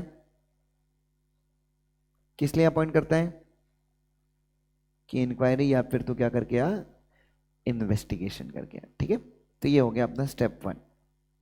स्टेप 2, अब सभी का ऑफिसर आपके यहां पे आ गया, किस लिए, इन्वेस्टिगेशन करने। इन्वेस्टिगेशन का 14 दिन का नोटिस लगेगा, कब, अगर तुम पेनल्टी लगाने की नियत से कर रहे हो इन्वेस्टिगेशन। अगर नहीं लगानी है तो डायरेक्टली आप कर सकते हो इन्वेस्टिगेशन। ठीक है, नाउ अब जब इन्वेस्टिगेशन करने वो लोग आएंगे, when they will come for investigation, तो हमारी जिम्मेदारी क्या है, कंपनी की या इंटरमीडियरी की, जिसके यहाँ पे इन्वेस्टिगेशन हो रहा है उसकी जिम्मेदारी क्या है, खोल के रख दो पूरा, क्या, बुक्स,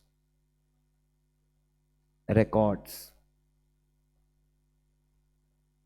डॉक्यूमेंट्स, और इसके अलावा भी वो जो जो बोलते हैं सब उनको दिखा दो, और उनके साथ पूरा क्या करो, कोऑपरेट करो। Is that clear? उसके बाद जो इन्वेस्टिगेटिंग ऑफिसर है वो आपसे क्या बोल सकता है, investigating officer can also ask you, वो आपको ये भी बोल सकता है कि जब मैं इन्वेस्टिगेशन कर रहा हूं तो मैं चाहता हूं पर्सनली कंपनी सेक्रेटरी या फिर मैनेजिंग डायरेक्टर या फिर कोई दूसरा ऑफिसर इन्वेस्टिगेशन के दौरान क्या रहे, व्यक्तिगत रूप से क्या रहे, मौजूद रहे। प्लस आप सबको ये भी पता है कि जब वो इन्वेस्टिगेशन करता है तो वो नोट्स ऑन एग्जामिनेशन बनाता है। क्या बनाता है, पूरी समरी। तो नोट्स ऑन एग्जामिनेशन के ऊपर वो क्या कर सकता है, कंपनी सेक्रेटरी या फिर मैनेजिंग डायरेक्टर को क्या बोल सकता है, साइन करने भी बोल सकता है। क्यों, नोट्स ऑन एग्जामिनेशन मतलब मुझे ये डॉक्यूमेंट मिला, मुझे ये डॉक्यूमेंट नहीं मिला, इस डॉक्यूमेंट में गलती थी। इस नोट्स ऑन एग्जामिनेशन को वो अपने अगेंस्ट यूज करेगा as an evidence, as an, अगर मामला किसी क्रिमिनल कोर्ट में जाता है तो। नाउ उसके बाद ये सारी चीजें जो है, ये सारी चीजें हो गई, मतलब कुल मिला के वी हैव टू कोऑपरेट। अगर हम उससे कोऑपरेट ना करें, किससे, तो हमको कितने का फाइन लगता है यहां पे, 1 करोड़ रुपए तक का फाइन लगता है। 1 साल तक की हमको क्या हो सकती है, जेल हो सकती है। इसके अलावा जब तक हम कोऑपरेट ना करें हमको 5 लाख रुपए पर डे का क्या लग सकता है, एडिशनल फाइन भी लग सकता है। You can be charge with what बेटा। So it is very essential कि हम क्या करें, इन्वेस्टिगेटिंग ऑफिसर के साथ क्या करें, कोऑपरेट करें। अच्छा एक और चीज, इन्वेस्टिगेटिंग ऑफिसर अगर चाहे तो हमारे जो भी बुक्स हैं, रिकॉर्ड्स हैं, डॉक्यूमेंट्स हैं, उनको 6 मंथ्स तक अपनी कस्टडी में भी रख सकता है। अपनी कस्टडी मतलब लेके नहीं जाएगा, लेके जाएगा तो that would be seizure, seize नहीं कर सकता। वो क्या कर सकता है, अपनी कस्टडी मतलब हमारे ऑफिस में ही रखेगा बट अपना लॉक लगा देगा। कितने महीने की रख सकता है। तो ये हो गया स्टेप नंबर 2 इन्वेस्टिगेशन का। स्टेप 3, उसको शक है कि ये कंपनी बड़ी बेशरम कंपनी है, ये कंपनी क्या है? This company is a very shameless company. मैंने भले ही अपने कस्टडी में रखता हूँ, लेकिन रात को ये लोग साले आएंगे, ताला वाला खोलेंगे, और जो बुक्स डॉक्यूमेंट भले ही मैं ताला आके रख रहा हूँ, बट कंपनी उसको क्या कर देगी? चेंज कर देगी। या फिर उसको लगता है कि यार इन कंपनी ने ना, जिसके यहाँ मैं इन्वेस्टिगेशन कर रहा हूँ, एक दो डॉक्यूमेंट मुझे अभी भी दिखाए नहीं है। तो बच्चों, अगर इन्वेस्टिगेटिंग ऑफिसर या एडजुडिकेटिंग ऑफिसर को क्या लगता है कि कंपनी कोई जानकारी क्या कर रही है? छुपा रही है, या फिर वो जो जो डॉक्यूमेंट मेरे पास रखे हुए हैं वो उनको क्या कर सकते हैं? कंपनी डिस्ट्रॉय कर सकती है, आग लगवा सकती है अपने ऑफिस में, ये सब काम कर सकती है। तो इस केस में एडजुडिकेटिंग ऑफिसर क्या करेगा? लोकल मजिस्ट्रेट, उसके एरिया में जो भी कौन है, क्रिमिनल कोर्ट का, कौन से केस का? कोर्ट का, क्रिमिनल कोर्ट के लोकल मजिस्ट्रेट को वो एप्लीकेशन देगा कि सर ऐसी ऐसी बात है, और क्रिमिनल कोर्ट का जो लोकल मजिस्ट्रेट है वो एडजुडिकेटिंग ऑफिसर को पावर दे देगा, जहां घुसना है घुस जा, जो सर्च करना है सर्च कर ले, जिस प्रेमाइसेस में जाना है वहां चला जा, और अपने पास क्या कर ले? जो भी डॉक्यूमेंट्स मिलते हैं तो उसको अपने पास क्या कर सकता है? सीज कर सकता है। कब तक? जब तक इन्वेस्टिगेशन क्या नहीं हो जाती? कंक्लूड नहीं हो जाती। ये सारी इन्वेस्टिगेशन कंप्लीट होने के बाद एडजुडिकेटिंग ऑफिसर क्या करेगा? अपनी रिपोर्ट किसको भेजेगा? सेबी को भेजेगा, along with the notes on examination, along with what बेटा? और उसके बाद सेबी या फिर एडजुडिकेटिंग ऑफिसर, जैसा इनके बीच में एक बात होती है, ये क्या कर देंगे? डिसीजन दे देंगे, पेनल्टी लगानी है नहीं लगानी, वट एवर डिसीजन। अब हो सकता है इसके डिसीजन से आप क्या हो? आप हो सकता है डिसीजन से क्या हो? खुश हो, या फिर क्या हो आप इसके डिसीजन से?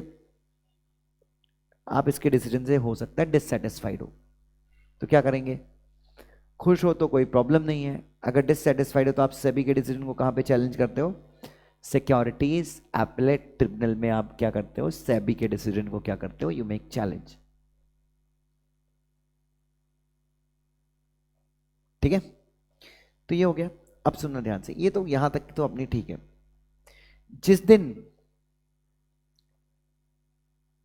दिन एडजुडिकेटिंग ऑफिसर ने डिसीजन दिया, उसके 3 महीने के अंदर, कितने महीने के अंदर? जिस दिन एडजुडिकेटिंग ऑफिसर ने क्या दिया? डिसीजन दिया, उसके कितने महीने के अंदर? 3 महीने के अंदर, अगर डिसीजन के अगेंस्ट क्या नहीं हुई है? अपील नहीं हुई है। और अगर डिसीजन के अगेंस्ट क्या हुई है? सेट में अपील हुई है। तो जिस दिन अपील डिस्पोज ऑफ होती है, उसके कितने महीने के अंदर? सेबी को लगता है कि साला ये एडजुडिकेटिंग ऑफिसर ने घटिया डिसीजन दिया है, गलत डिसीजन दिया है, तो सेबी उस डिसीजन को क्या कर सकती है? सेबी उस डिसीजन, उस केस के रिकॉर्ड अपने पास, उस केस के पूरे रिकॉर्ड अपने पास बुला सकती है। और सेबी को लगता है कि एडजुडिकेटिंग ऑफिसर ने जो पेनल्टी है वो कम लगाई है, तो सेबी क्या कर सकती है? पेनल्टी को क्या कर सकती है? बढ़ा सकती है। कहने का मतलब है सेबी जो है वो एडजुडिकेटिंग ऑफिसर के डिसीजन को क्या कर सकती है? रिव्यू कर सकती है, लेकिन रिव्यू में सेबी पेनल्टी का अमाउंट कम नहीं करेगी, क्या करेगी? बढ़ाएगी। Is that clear? चलिए, सो ये हो गया कौन सा सेक्शन बच्चों? सेक्शन नंबर 11 सी हो गया। Now what is 11 D? 11 D is कुछ नहीं बच्चों, power to pass cease and desist order. Cease and desist order मतलब सेबी को लगता है कि तुमने मार्केट में कुछ गलत काम किया है, तो सेबी बोलेगी भाई सीज मतलब रुक जा, डेजिस्ट मतलब दोबारा मत करना। मतलब सेबी तुम्हारे अगेंस्ट पेनल्टी लगा सकती है, जो एक्शन लेना चाहे सेबी तुम्हारे अगेंस्ट ले सकती है। उसके अलावा तुमको ये बोल सकती है 11 डी के अंदर क्या? सीज एंड डेजिस्ट, रुक जा और दोबारा ना करना। उसके बाद बच्चों हम लोगों ने बहुत सारा पढ़ा ना पिछले 6-7 दिन में, रिवीजन करा करा कभी मेरी फट गई है। चलिए, नाउ नेक्स्ट इज व्हाट बेटा? क्या बोल रहे हैं? अभी तो बहुत बचा हुआ है, बहुत बचा हुआ है। हाँ यार, बहुत मतलब मजाक मजाक में बहुत पढ़ लिया यार आपने ना। आज ही टेस्ट रख रहा हूं, तो संडे को क्या कर रहा था भाई?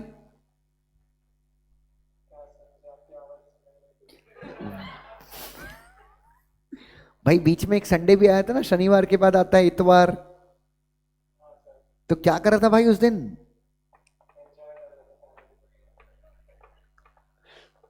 फैमिली के साथ एंजॉय कर रहा था। 25 तारीख को मिलते हैं भाई, 25 फरवरी। मुझे लगता है कि बहुत सारे बच्चे पास होने वाले हैं, इसलिए 25 फरवरी को मैं थोड़ा सा शांत रहूंगा। हाँ ज्योति, हो जाएगी रे, टेंशन नहीं लेने का। इधर सेक्शन 12 सेबी को पावर देता है, किस चीज की पावर देता है?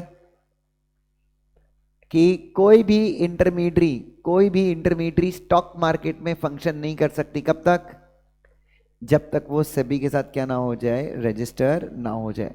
कोई भी म्यूचुअल फंड, कोई भी कलेक्टिव इन्वेस्टमेंट स्कीम लोगों के पास जाके 1 रुपए भी मांग नहीं सकता। कब तक?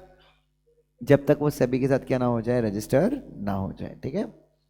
12A क्या है? सेक्शन 12A, यस बच्चों प्लीज हियर, किसी भी तरह का धोखा देने वाला डिवाइस, यंत्र, तरीका, मैनिपुलेशन, मैनिपुलेशन वगैरह के ऊपर हम लोगों ने काफी लंबा चौड़ा डिस्कशन करा हुआ है। मैनिपुलेशन इज समथिंग, किसी को बेवकूफ बनाना। बहुत स्टॉक मार्केट में हर सेकंड मैनिपुलेशन होता है जो नहीं है। बट तुम मैनिपुलेट कब करते हो? जब तुम सच छुपाते हो। मैं काला हूं, मैंने बोल दिया मैं काला हूं, तो यहां पे कोई मैनिपुलेशन नहीं है। बट तुम मेरी शक्ल देखोगे, मैं यहां पे काला देख रहा हूं, इंस्टाग्राम पे फोटो डालता हूं, तुम बोलोगे मां की आंख, ये दुष्यंत नहीं है, ये तो जॉन है, John D'Costa from USA. What is that? So I am creating what बेटा, मैं एक प्रकार से क्या क्रिएट कर रहा हूं? मैनिपुलेशन। सेम स्टॉक मार्केट में भी किसी स्टॉक में ट्रेड नहीं हो रहा है, 4 लोग जी न्यूज पे आते हैं और बोलते हैं कि ये जबरदस्त स्टॉक है, कि किसी कंपनी की बैलेंस शीट में दुनिया भर का लॉस दिख रहा है, वो बैलेंस शीट साफ करके बोलते नहीं भाई हमारी कंपनी तो प्रॉफिटेबल है। क्या है ये? तो बच्चों स्टॉक मार्केट में आपको किसी भी तरह का डिवाइस यूज नहीं करना है जिससे क्या हो बच्चों, लोगों के साथ धोखा हो, लोगों के साथ मैनिपुलेशन हो, लोगों के साथ इनसाइडर ट्रेडिंग हो जाए। तो ये सारी चीजों को सेबी क्या कर रही है? सेक्शन 12A कंप्लीटली इन सारी चीजों को क्या कर रहा है बच्चों? प्रोहिबिट कर रहा है। Power of SEBI to levy penalty, section number 15A से लेके कहां तक है बच्चों? 15JB तक है। ठीक है। नाउ तो लेट्स सी, सबसे पहला है 15A, 15B और 15C। पेनल्टी फॉर व्हाट बेटा? फेलियर्स। इधर देखो, सेबी के डायरेक्शंस अगर आपने फॉलो, ओए बच्चों अगर आपने क्या नहीं किया बच्चों, सबसे पहला, अच्छा छोड़ दो,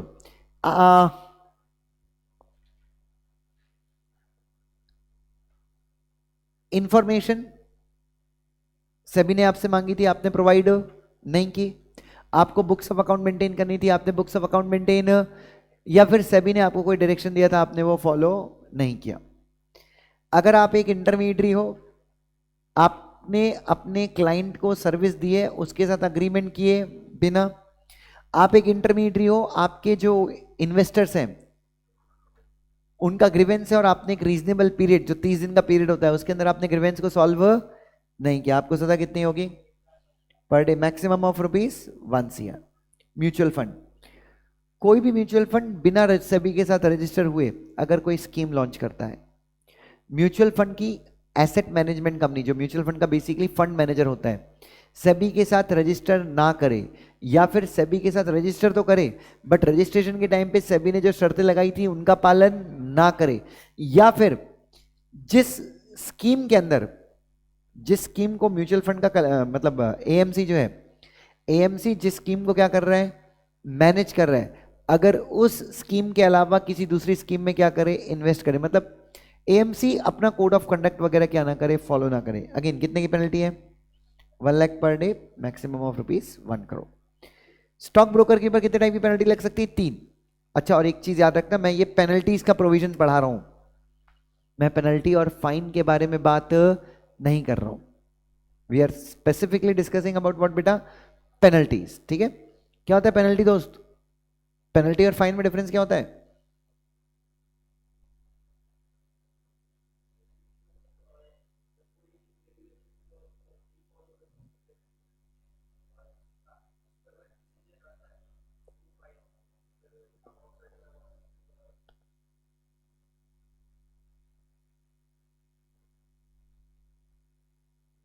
सो पेनल्टी पेनल्टी जो है वो सेबी एडजुडिकेट करती है, याद रखना। पेनल्टी कौन एडजुडिकेट करता है? पेनल्टी जो है वो सेबी एडजुडिकेट करती है। कोई भी एडमिनिस्ट्रेटिव बॉडी जो है अगर आपको सजा देती है तो वो किसके थ्रू सजा देती है? पेनल्टी। जैसे कंपनीज एक्ट के अंदर सेक्शन 454 आरओसी को पावर देता है टू एडजुडिकेट पेनल्टीज। ठीक है, तो जैसे क्वाजी जुडिशियल बॉडी क्या हो गई? सेबी हो गई। देन आपका कंपटीशन कमीशन ऑफ इंडिया, ये सब क्या है? ये गवर्नमेंट की बॉडीज है। तो ये आपको कैसे पनिश करती है? पेनल्टीज के थ्रू। जहां पे भी फाइन आया, जहां पे भी क्या आया? फाइन देने की औकात किसके पास नहीं है? एडमिनिस्ट्रेटिव बॉडीज के पास नहीं है, सिविल कोर्ट के पास नहीं है। फाइन कौन लगा सकता है? Just criminal court. तो याद रखना, fine as well as imprisonment. तो SEBI act is a civil law, but इसके अंदर क्रिमिनल प्रोविजंस भी हैं। तो ऐसे भी सजा है सेक्शन 24 के अंदर, जहां पे जिस ऑफेंस की सजा क्या है? फाइन, वहां पे आपको सजा कौन सुनाएगा? Criminal court. लेकिन क्रिमिनल कोर्ट में मामला कौन लेके जाएगा? सेबी मामला लेके जाएगी। तो जिन भी प्रोविजंस के अंदर क्या होता है? फाइन। जैसे अपन कंपनीज एक्ट पढ़ते थे, कई जगहों पे 10 साल की सजा है, 7 साल की सजा है, तो वो सजा कौन सुनाता था? स्पेशल कोर्ट, जिसको एस्टेब्लिश किया गया था सेक्शन 435 ऑफ कंपनीज एक्ट के हिसाब से। Is that clear? चलिए आगे बढ़ जाएंगे। हाँ जी, तो मैं क्या बोल रहा था? हाँ, स्टॉक ब्रोकर के ऊपर पेनल्टीज है। इधर देखो, तो सबसे पहले स्टॉक ब्रोकर का धर्म क्या है? व्हाट इज द धर्म ऑफ स्टॉक ब्रोकर? 3 चीजें। कॉन्ट्रैक्ट नोट इश्यू करना, ब्रोकरेज, जो maximum rate of brokerage stock exchange के बायलॉज से फिक्स है उससे ज्यादा चार्ज, और जिसने शेयर खरीदे हैं उसको शेयर डिलीवर करना, जिसने शेयर बेचे हैं उसको क्या देना? पैसे देना। अगर स्टॉक ब्रोकर ये तीनों चीजों में, तीनों में से कुछ भी फॉलो नहीं करता, उसको क्या लगेंगी? पेनल्टीज। तो जो भी पेनल्टीज लगाता है वो कौन लगाएगा? सेबी या फिर सेबी के एडजुडिकेटिंग ऑफिसर्स। उसके बाद इनसाइडर ट्रेडिंग वगैरह ये मैंने आपको बोल दिया था, अभी नहीं पढ़ेंगे। अपन कब पढ़ेंगे? सेपरेट प्रोविजन चैप्टर है हमारे पास इनसाइडर ट्रेडिंग का। उसके बाद लास्ट था penalty where no separate penalty has been prescribe. मतलब सेबी के पास ये जनरल पावर है कि तुम्हारी नजर में तुमने गलत नहीं किया है, बट सेबी की नजर में तुमने क्या किया है? गलत किया है। तो जैसे मैंने बताया था यहाँ पे, मैं जब आपको एक्सप्लेन कर रहा, लॉ आपको कोई प्रोविजन मानने के लिए कैसे बोलता है? सबसे पहले मे मतलब तुम्हारे पास चॉइस है। दूसरा क्या बोलता है? शुड। और तीसरा क्या बोलता है? मे वाला तुम करोगे ही नहीं, शैल वाला 100% करोगे, शुड वाला करना चाहिए, बट हम कंफ्यूज है कि करे कि नहीं करे। तो कई लोग करते हैं और कई लोग नहीं करते। अब तुम्हारी किस्मत में लंगड़े कुत्ते ने हगा हुआ है तो सेबी का सीधे नोटिस आएगा कि दादा 1 करोड़ रुपए दे दे। लेकिन तुम तो बोलोगे कि वो शुड था इसलिए मैंने नहीं किया, तो बोलेगा नहीं, मेरे हिसाब से तेरे को शुड मतलब मेरे हिसाब से शैल था। तुम बोलोगे ये क्या है? तो बोलेगा देख, मेरे पास एक पावर है सेक्शन 15 के अंदर, जहां पे कोई भी जहां पे तुमने ऐसा ऑफेंस किया है जिसके अगेंस्ट, जिसके लिए क्या नहीं है? कोई भी सेपरेट पेनल्टी नहीं है। मैं वहां पे भी कितने की चार्ज कर सकता हूं? Penalty up to 1 crore. मैं उस पावर का यूज कर रहा हूं और तेरे को पेनल्टी बनी। कंपनी लॉ के पेपर में क्वेश्चन आया था ना, चॉइस में था ना एक क्वेश्चन, कि जहां पे कोई भी पेनल्टी नहीं है वहां आरओसी के पास एक जनरल पावर है, ये सेक्शन 450। इधर penalty for non disclosure of take over अभी करने की जरूरत नहीं है। अब हम किसके बारे में बात करेंगे? एडजुडिकेशन की। किसके बारे में बात करेंगे बच्चों? एडजुडिकेशन। सो एडजुडिकेशन का मतलब जैसे कि हमने देखा क्या है? एडजुडिकेशन का मतलब है इंक्वायरी करो और फैसले सुनाओ। तो देखो एडजुडिकेशन को लेके कुछ, हाँ बेटा, ओके, एडजुडिकेशन को लेके कुछ चीजें ध्यान में रखो। अगर मैं आपके अगेंस्ट, तो एडजुडिकेशन कैसे शुरू होता है? Inquiry and then imposing penalties. तो सेक्शन नंबर 15 ये भी बोलता है कि अगर आप किसी को पेनल्टी लगाना चाहते हैं, किसी के ऊपर क्या लगाना चाहते हैं, तो आपको क्या करना पड़ेगा? इंक्वायरी करना पड़ेगा। इंक्वायरी कैसे करोगे? 14 डेज का नोटिस देंगे। 1 मिनट, 14 डेज का नोटिस मतलब मैं सबसे पहले आपको नोटिस दूंगा कि यार मुझे लगता है ना कि तुमने ये तो गड़बड़ करी है, तो मुझे रीजन दो कि मैं तुम्हारे अगेंस्ट इंक्वायरी क्यों ना करूं। और मैं कितने दिन का वेट करूंगा? 14 डेज के अंदर या तो आपने जवाब दिया ही नहीं, या फिर आपने जो जवाब दिया उससे मैं सेटिस्फाइड नहीं हूं, तो 15वें दिन मैं आपके अगेंस्ट क्या कर सकता हूं? इंक्वायरी शुरू कर सकता हूं। इंक्वायरी कैसे होगी? मैंने 11C में बताया आपको। इंक्वायरी कैसे होगी मैंने आपको कहां बताया? 11C में बताया। तो now who is this adjudicating officer? He is an officer of SEBI, ये सेबी में काम करता है। इसका पद क्या है? He is not below the rank of divisional chief, he is not below the rank of. इसको कौन बोलता है? सेबी इसको ऑर्डर देता है, ऑर्डर पास करके जा बाबू यहां पे क्या कर गया, इन्वेस्टिगेशन। अगेन आपको पता ही है जब इन्वेस्टिगेशन करने आएगा तो आपकी जिम्मेदारी क्या है?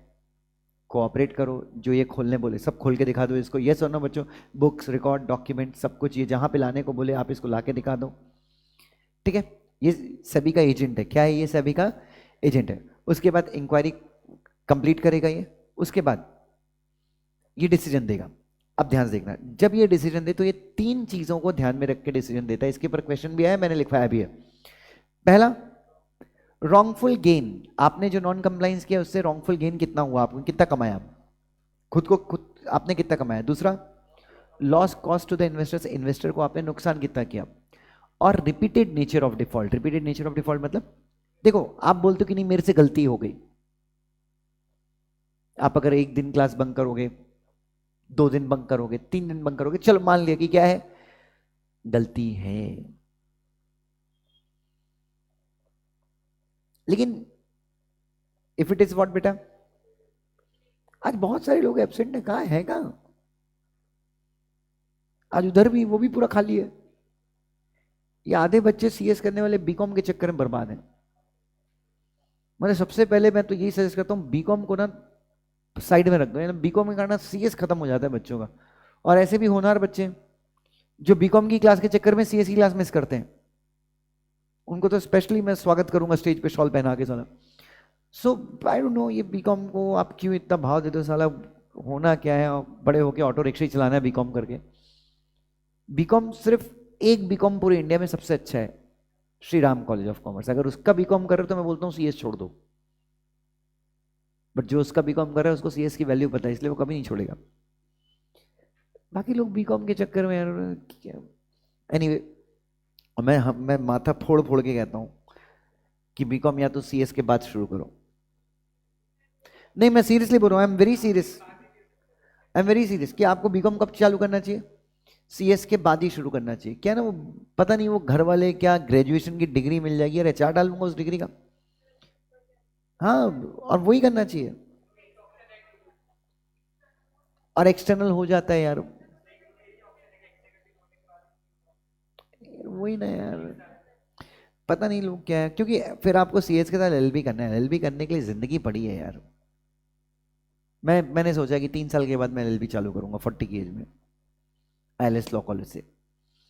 अभी भी एडमिशन मेरा वहाँ पे है। सो एनीवे, तो मैं वही बोल रहा हूँ। एनीवे तो मैं क्या बोल रहा था बच्चों, तो वो 3 चीज़ें कंसीडर करेगा। उसके बाद क्या करेगा बच्चों, आपको अपॉर्चुनिटी ऑफ बीइंग हर्ड देगा, and then adjudicating officer will pass a decision. Decision से खुश हो, अच्छी बात है, खुश नहीं हो तो आप डिसीजन को चैलेंज कर सकते हो। कहाँ पे चैलेंज कर सकते हो? Securities appellate tribunal, which is again an administrative body, जो क्या है बच्चों वापस से एक एडमिनिस्ट्रेटिव बॉडी है। चलिए आगे बढ़ जाएंगे। सेम यहां पे भी मैंने जो बताया, एडजुडिकेटिंग ऑफिसर के डिसीजन से अगर कौन सभी को लगता है कि तुमने डिसीजन क्या किया है, पेनल्टीज वगैरह तुमने कम लगाई है, तो सभी तुम्हारे डिसीजन को रिव्यू कर सकती है कितने महीने के अंदर? 3 महीने के अंदर। ये क्वेश्चन था जिसका अपन ने आंसर लिखा। नाउ सेक्शन 15 जेबी, सेक्शन 15 जेबी इधर देखो। अब मैं सबसे इंपॉर्टेंट आपको एक चीज बताऊं, आज तुम लोग बच जाओगे टेस्ट से मुझे लग रहा है, शायद बच जाओगे, क्योंकि मेरे को लगता है कि 1 घंटे 45 मिनट तो अपना इसमें ही खत्म हो जाएगा, किसमें? रिवीजन में। जानवी कुछ समझ में आ रहा है कि क्या चल क्या रहा है? थोड़ा बहुत नहीं, जिन लोगों ने किया है 7 लेक्चर उनको तो सब समझ में ही आएगा, बट मेरी जीत तो तब है ना जब उसको समझ में आया जिसने कभी नहीं किया ना। हाँ हाँ, थोड़ा बहुत समझेगा, क्योंकि वो 7 लेक्चर वापस से देखना घर पे जाके is a very painful thing, specially जब आप फेस टू फेस की हैबिट है। तो एक बार जाके नोट से रीड करना, शायद यू माइट अंडरस्टैंड, नोट से रीड कर लीजिएगा बस, तो आपको चीजें बहुत अच्छे समझेंगी। नाउ प्लीज हियर, अब यहां पे एक चीज देखेंगे, settlement of civil and administrative proceedings, please hear. सबसे पहले अगेन मैं आपको बताता हूं, सिविल और एडमिनिस्ट्रेटिव प्रोसीडिंग्स क्या है। तो सेबी के पास जो पावर है, तो सेबी आपका क्या क्या बिगाड़ सकती है? सेबी आपके अगेंस्ट जो एक्शन लेती है वो कौन सा एक्शन लेती है? सिविल एक्शन और एडमिनिस्ट्रेटिव एक्शन। जैसे कि आपके अगेंस्ट पेनल्टी लगाना, आपको डिसगॉर्जमेंट, बैंक अकाउंट्स को अटैच कर देना, एसेट्स को ट्रांसफर करने से क्या कर देना, रोक लगा देना, सस्पेंड कर देना स्टॉक मार्केट से, रिस्ट्रेन कर देना तुम्हें। तो ये एक्शन कौन लेता है आपके अगेंस्ट? सेबी लेती है। और कब लेती है? सेम इंक्वायरी खत्म होने के बाद, या फिर during the section 11 sub section 4 के अंदर तो ड्यूरिंग द इन्वेस्टिगेशन भी एक्शन लिए जा सकते थे। यस और नो बच्चों? तो बच्चों, तो सेबी आपके अगेंस्ट सिविल और एडमिनिस्ट्रेटिव एक्शंस लेती है। अब मुझे बताइए, इन एक्शन से अगर आप अपने आप को बचाना चाहें तो क्या कर सकते हो? सरेंडर कर दो।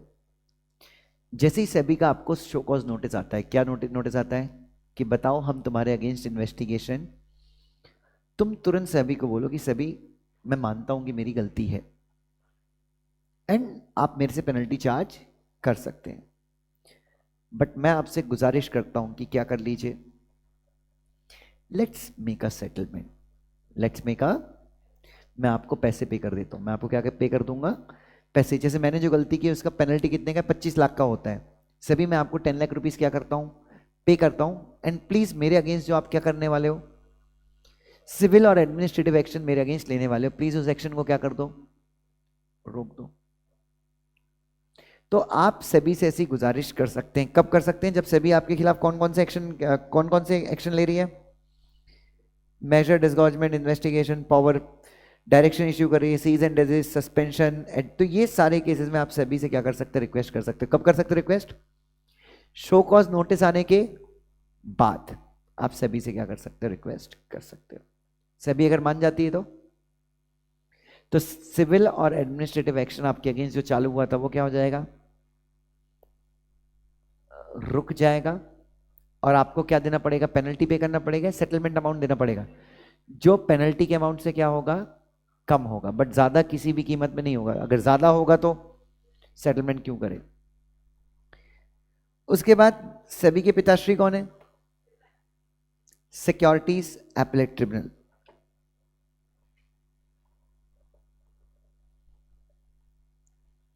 Now so if you are not happy, अगर आप क्या नहीं हो, सेबी या फिर सेबी के एडजुडिकेटिंग ऑफिसर के द्वारा पास किए गए फैसले से अगर आप क्या नहीं हो, खुश नहीं हो, तो आप कहां जाओगे? पहले अपन हाई कोर्ट जाते थे, अभी हाई कोर्ट वाई कोर्ट नहीं, सेबी आने के बाद कहां जाते हैं अपन? सिक्योरिटीज एपेलेट ट्रिब्यूनल जाते हैं। ठीक है। सेट भी क्या है? Created by central government, created by, it's a quasi judicial body. आपने एडमिनिस्ट्रेटिव लॉ पढ़ाई हुआ है तो कहना इसे it is an administrative tribunal. कौन सा ट्रिब्यूनल है ये? Created by the government. इसमें एक क्या होता है? और कौन होता है? एक होता है प्रिसाइडिंग ऑफिसर। एक मिनट, इसमें सेट में होता है एक प्रिसाइडिंग ऑफिसर, एक होता है जुडिशियल मेंबर, सॉरी, एक presiding officer and such number of judicial member and such number of technical member, जो सेंट्रल गवर्नमेंट क्या करेगी? रूल्स बना के क्या करेगी? प्रिस्क्राइब करेगी। तो होता कौन है इसमें? Presiding officer and technical member. सुनो सुनो सुनो, प्रिसाइडिंग ऑफिसर कौन बनता है? एक मिनट, सबसे पहले सेंट्रल गवर्नमेंट अपॉइंट करती है, किसके साथ कंसल्ट करके? चीफ जस्टिस ऑफ इंडिया या फिर इसके नॉमिनी के साथ कंसल्ट करके सेंट्रल गवर्नमेंट जो है प्रिसाइडिंग ऑफिसर को अपॉइंट करती है। नाउ सेंट्रल गवर्नमेंट जो है वो प्रिसाइडिंग ऑफिसर किसको बना सकती है?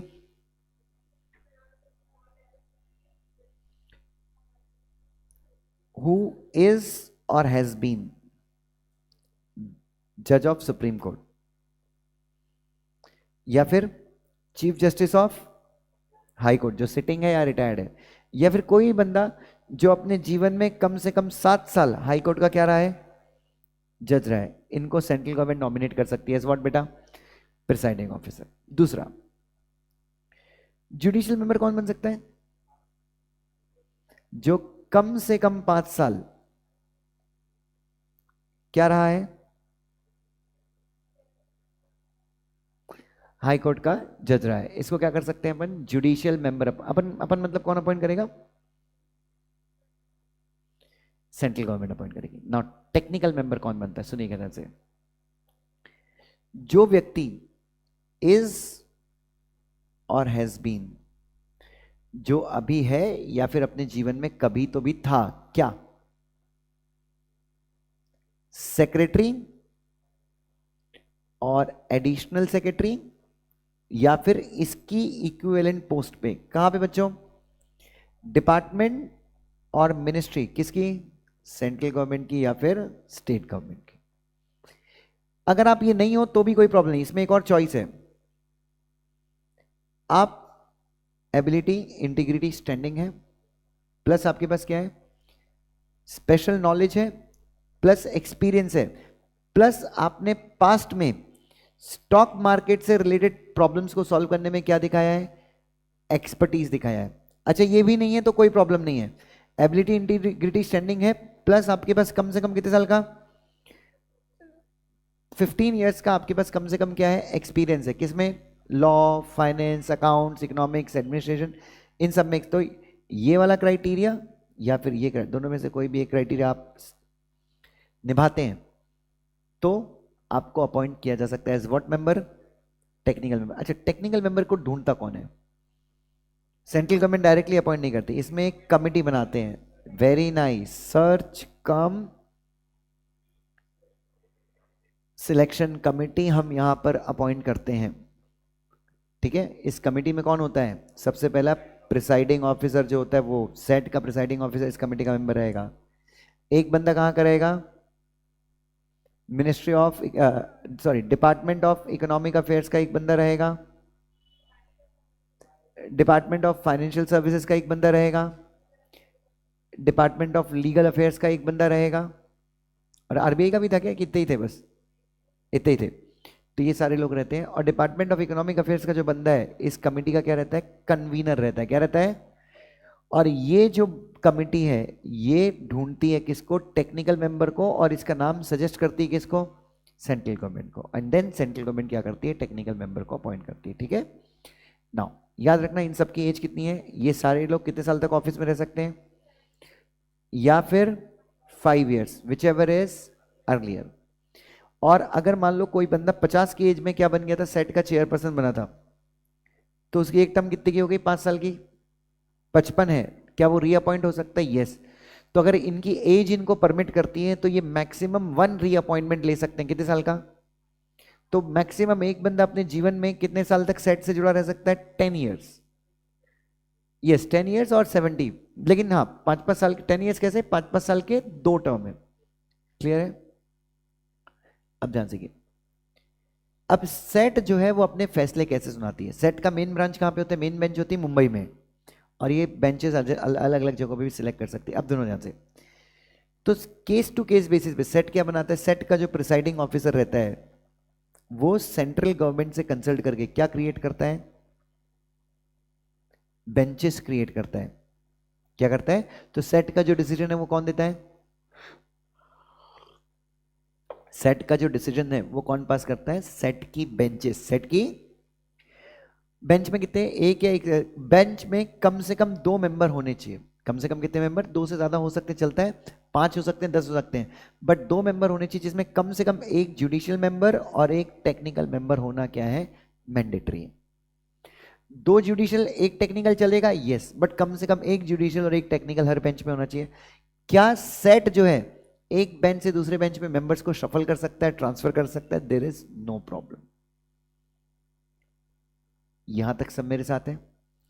क्या सेट सेम जैसे सभी के ऑफिसर्स को निकाल सकते थे, क्या सेट के ऑफिसर को भी सेंट्रल गवर्नमेंट रिमूव कर सकती है? क्या सेट में भी presiding officer, technical member, judicial member, इन सबको ऑफिस से रिमूव किया जा सकता है? सेम, अगर वो क्या हो गए? इंसॉल्वेंट हो गए, अगर वो अनसाउंड माइंड हो गए, अगर उन्होंने कोई ऐसा ऑफेंस किया है जो सेंट्रल गवर्नमेंट की नज़र में क्या है, या फिर उन्होंने अपनी पोजीशन को क्या किया है? अब्यूज किया है। लेकिन इन सारे केसेस में आप डायरेक्टली रिमूव नहीं कर सकते। इन सारे मैटर पे सुप्रीम कोर्ट का जज जो है वो क्या करेगा? इंक्वायरी करेगा। और अब्यूज वाले केस में सिर्फ क्या देगा वो, अब बाकी यहाँ पे तो डायरेक्टली आप क्या कर सकते हो, रिमूव कर सकते हो। अच्छा, अगर सेट के ऑफिसर को आपको निकालना है, क्यों? क्योंकि उसने क्या किया, मिसबिहेवियर किया। क्या किया है? तो मिसबिहेवियर के लिए आपको उसको निकालना है, तो आप डायरेक्टली निकाल सकते हैं। इसके ऊपर सेंट्रल गवर्नमेंट क्या बनाएगी, रूल्स बनाएगी, और रूल्स बनाने के बाद आप उसको रूल्स के हिसाब से जो भी है ना, जो भी सेंट्रल गवर्नमेंट को लिखना है वो कहाँ पे लिखेगी, रूल्स में। कब? अगर उसको अपने को कैसे निकालना है, on account of misbehaviour if you want to get him remove. ठीक है, उसके बाद और बताइए बच्चों, क्या था और सेट के कुछ पॉइंट्स थे? हाँ, ये देखिए नोट्स में मैंने सब कुछ इंग्लिश के बाद यहाँ पे प्यार से एकदम हिंदी में एक्सप्लेन करके दिया है, तो घर पे भी आपको लगेगा कि दुष्यंत सर सामने ही खड़े हैं, यस और नो, और गालियां दे रहे हैं। हाँ जी। अच्छा, एक और चीज मैंने बताया था कि सेबी में अगर तुम एग्जीक्यूटिव डायरेक्टर या फिर उसके ऊपर कोई भी पोजीशन होल्ड कर रहे थे सेबी में, या फिर कहाँ पे, पीएफआरडीए या फिर आईआरडीएआई, इनके डिसीजन को भी आप कहाँ पे चैलेंज कर सकते हो, सेट में। तो बच्चों सेबी से भी लोग सेट में जाते हैं, यस, लेकिन लेकिन जो बंदा सेबी से निकल के कहाँ जाने वाला है, सेट में, वो तुरंत नहीं जाएगा। उसको कम से कम कितने साल का इंतजार करना पड़ेगा, 2 साल का वेट करना पड़ेगा। क्यों? क्योंकि जब आप सेबी में काम करते हो तो आपको सेट के अगेंस्ट क्या होता है, गुस्सा होता है। क्योंकि सेबी के हर डिसीजन को सेट क्या करता है, 90% डिसीजन को सेट क्या करता है, पलट देता है। तो इसलिए अगर आप सेबी में काम करते हो तो आपको 2 साल तक कहाँ रखा जाएगा, कूलिंग पीरियड में। ठीक है, उसके बाद अच्छा, सेट के ऑफिस में अगर कोई टेम्पररी वैकेंसी आती है तो जो सीनियर मोस्ट जुडिशियल मेंबर रहते हैं, जैसे सेट का चेयरपर्सन हूं मैं, मेरे ऑफिस में टेक्निक कोई या सेट का चेयरपर्सन है, उसकी क्या हो गई, अगर डेथ हो गई, उसने रिजाइन कर दिया, तो जो सीनियर मोस्ट जुडिशियल मेंबर होता है, कौन बच्चों, वो क्या बन जाता है, सेट का प्रिसाइडिंग ऑफिसर बन जाता है। कब तक? जब तक सेंट्रल गवर्नमेंट क्या अपॉइंट नहीं कर दे, नया प्रिसाइडिंग ऑफिसर अपॉइंट ना कर दे। अच्छा, ओके, तुम सेट से रिजाइन भी कर सकते हो बच्चों। कैसे रिजाइन करोगे? रिटर्न नोटिस देखिए, रेजिग्नेशन इफेक्टिव कब से होगा, जिस दिन तुमने रिजाइन किया वहां से 3 महीने के बाद, या फिर तुम्हारा टर्म एक्सपायर होने के टाइम पे, या फिर अगर तुम्हारा सक्सेसर अपॉइंट हो चुका है, विच एवर इज अर्लियर। उसके बाद नाउ सेट में अपील फाइल करने का प्रोसीजर क्या है, what is the procedure of filing an appeal in set, कोई बताएगा मुझे?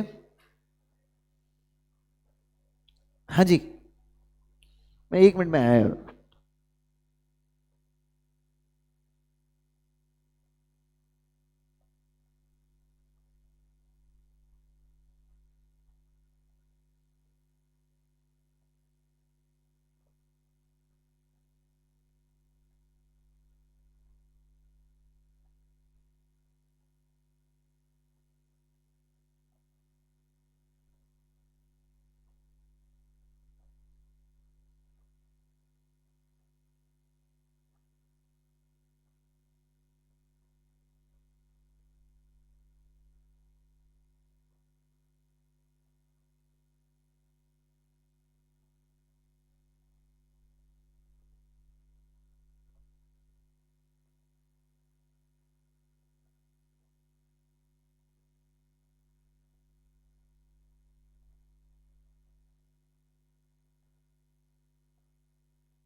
चलिए, सो सेट में अपन अपील करेंगे।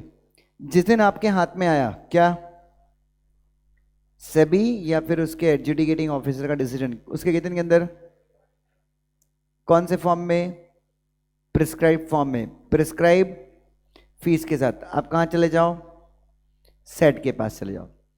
ठीक है, अगर 45 डेज के अंदर नहीं जा पाए किसी रीजन के चलते, सफिशिएंट रीजन के चलते अगर देर हो गई तो सेट अगर चाहे तो डिलेड अपील भी एक्सेप्ट कर सकता है। तुम जब सेट के ऑफिस में जाओगे तो तंबाकू के साथ तुम्हारा स्वागत कौन करेगा?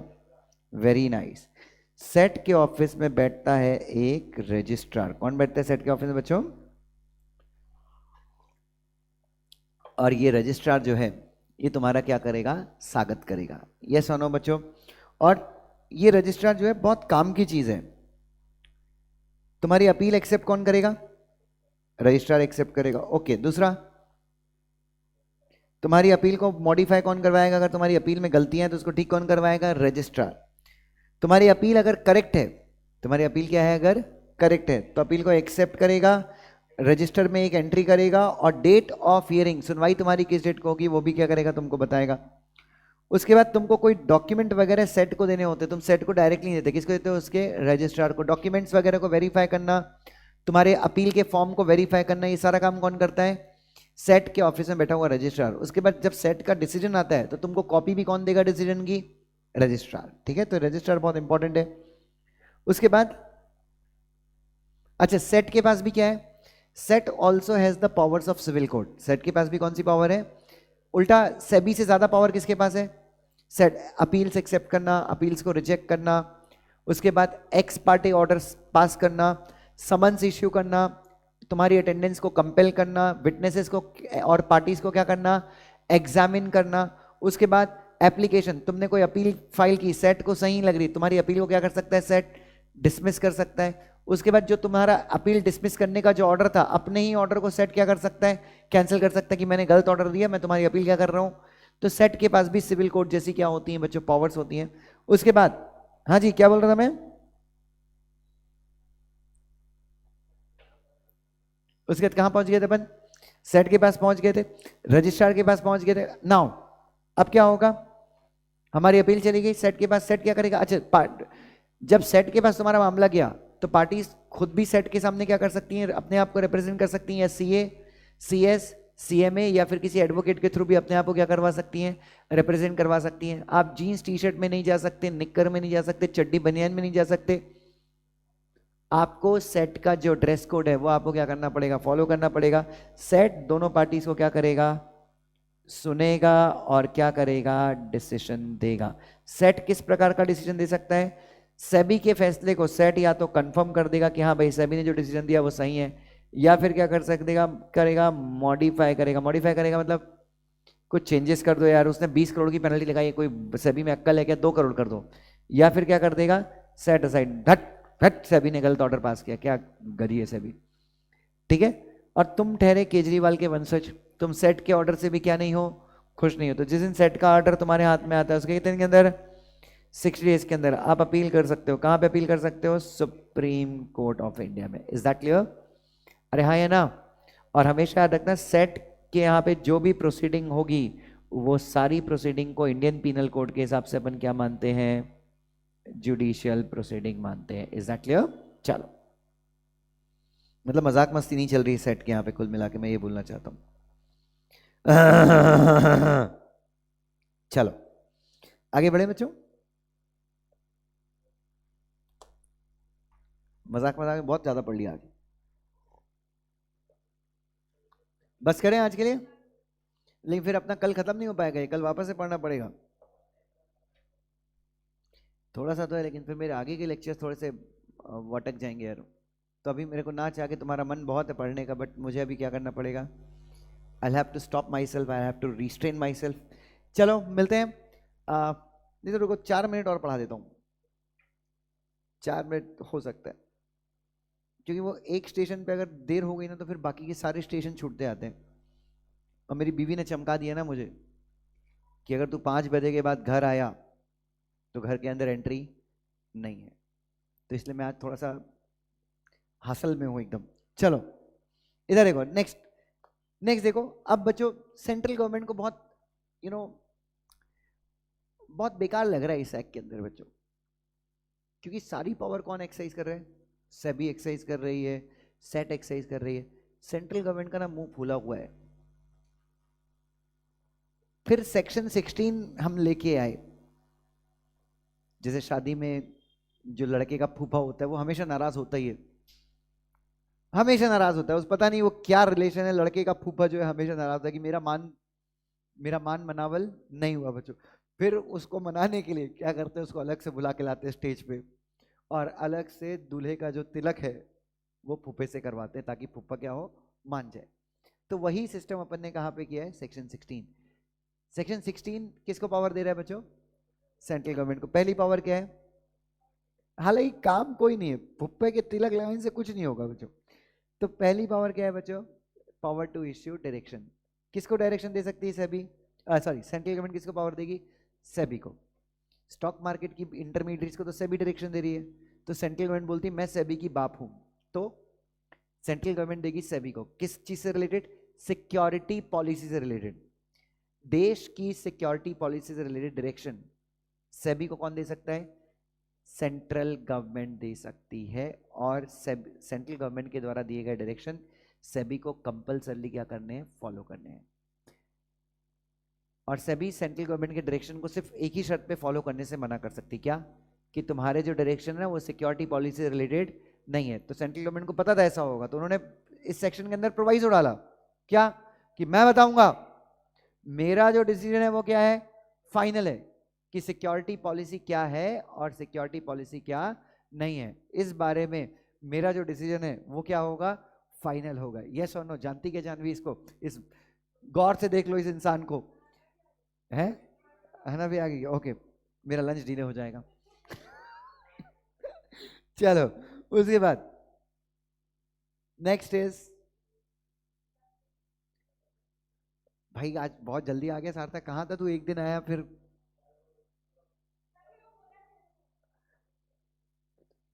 ए बाबा ऐसा नहीं चल पाएगा ना, तुम लोगों को करना पड़ेगा। हाँ आजा भाई, अब वो बैच के भी अच्छे दिन खत्म हो गए मेरे हिसाब से। अभी तक मैं अपने ग्रुप 1 की बैच के ऊपर बहुत प्राइड फील करता था, बहुत भोले भाले, बहुत अच्छे स्टूडेंट थे ग्रुप 1 के। हाँ, ओ पाटिल को तो नो एंट्री है भाई, उसको क्लियरली नो एंट्री है। वो आता है और बैच हमारी आंखों के सामने से हमारा बैच नष्ट हो जाता है।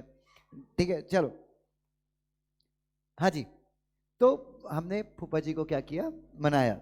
और बस बच्चों अब आज के लिए कुछ ज़्यादा हो गया, ठीक है, तो बहुत सारे सरप्राइजेस मैं एक साथ झेल नहीं सकता, तो माफ़ कीजिएगा। आज के लेक्चर को हम यहीं पे क्या करेंगे, बर्खास्त करेंगे। सो विल मीट एट, आज थोड़ा जल्दी मिलेंगे, 3 बजे सर का लेक्चर छूट जाएगा शायद। अगला लेक्चर मेरा नहीं, सर का है ना, तो 3 बजे छूट जाएगा। 5-10 मिनट का ब्रेक लेना एंड विल स्टार्ट। हम लोग कोशिश, है ना, नहीं मैंने बहुत सोचा कि तुम लोग को ना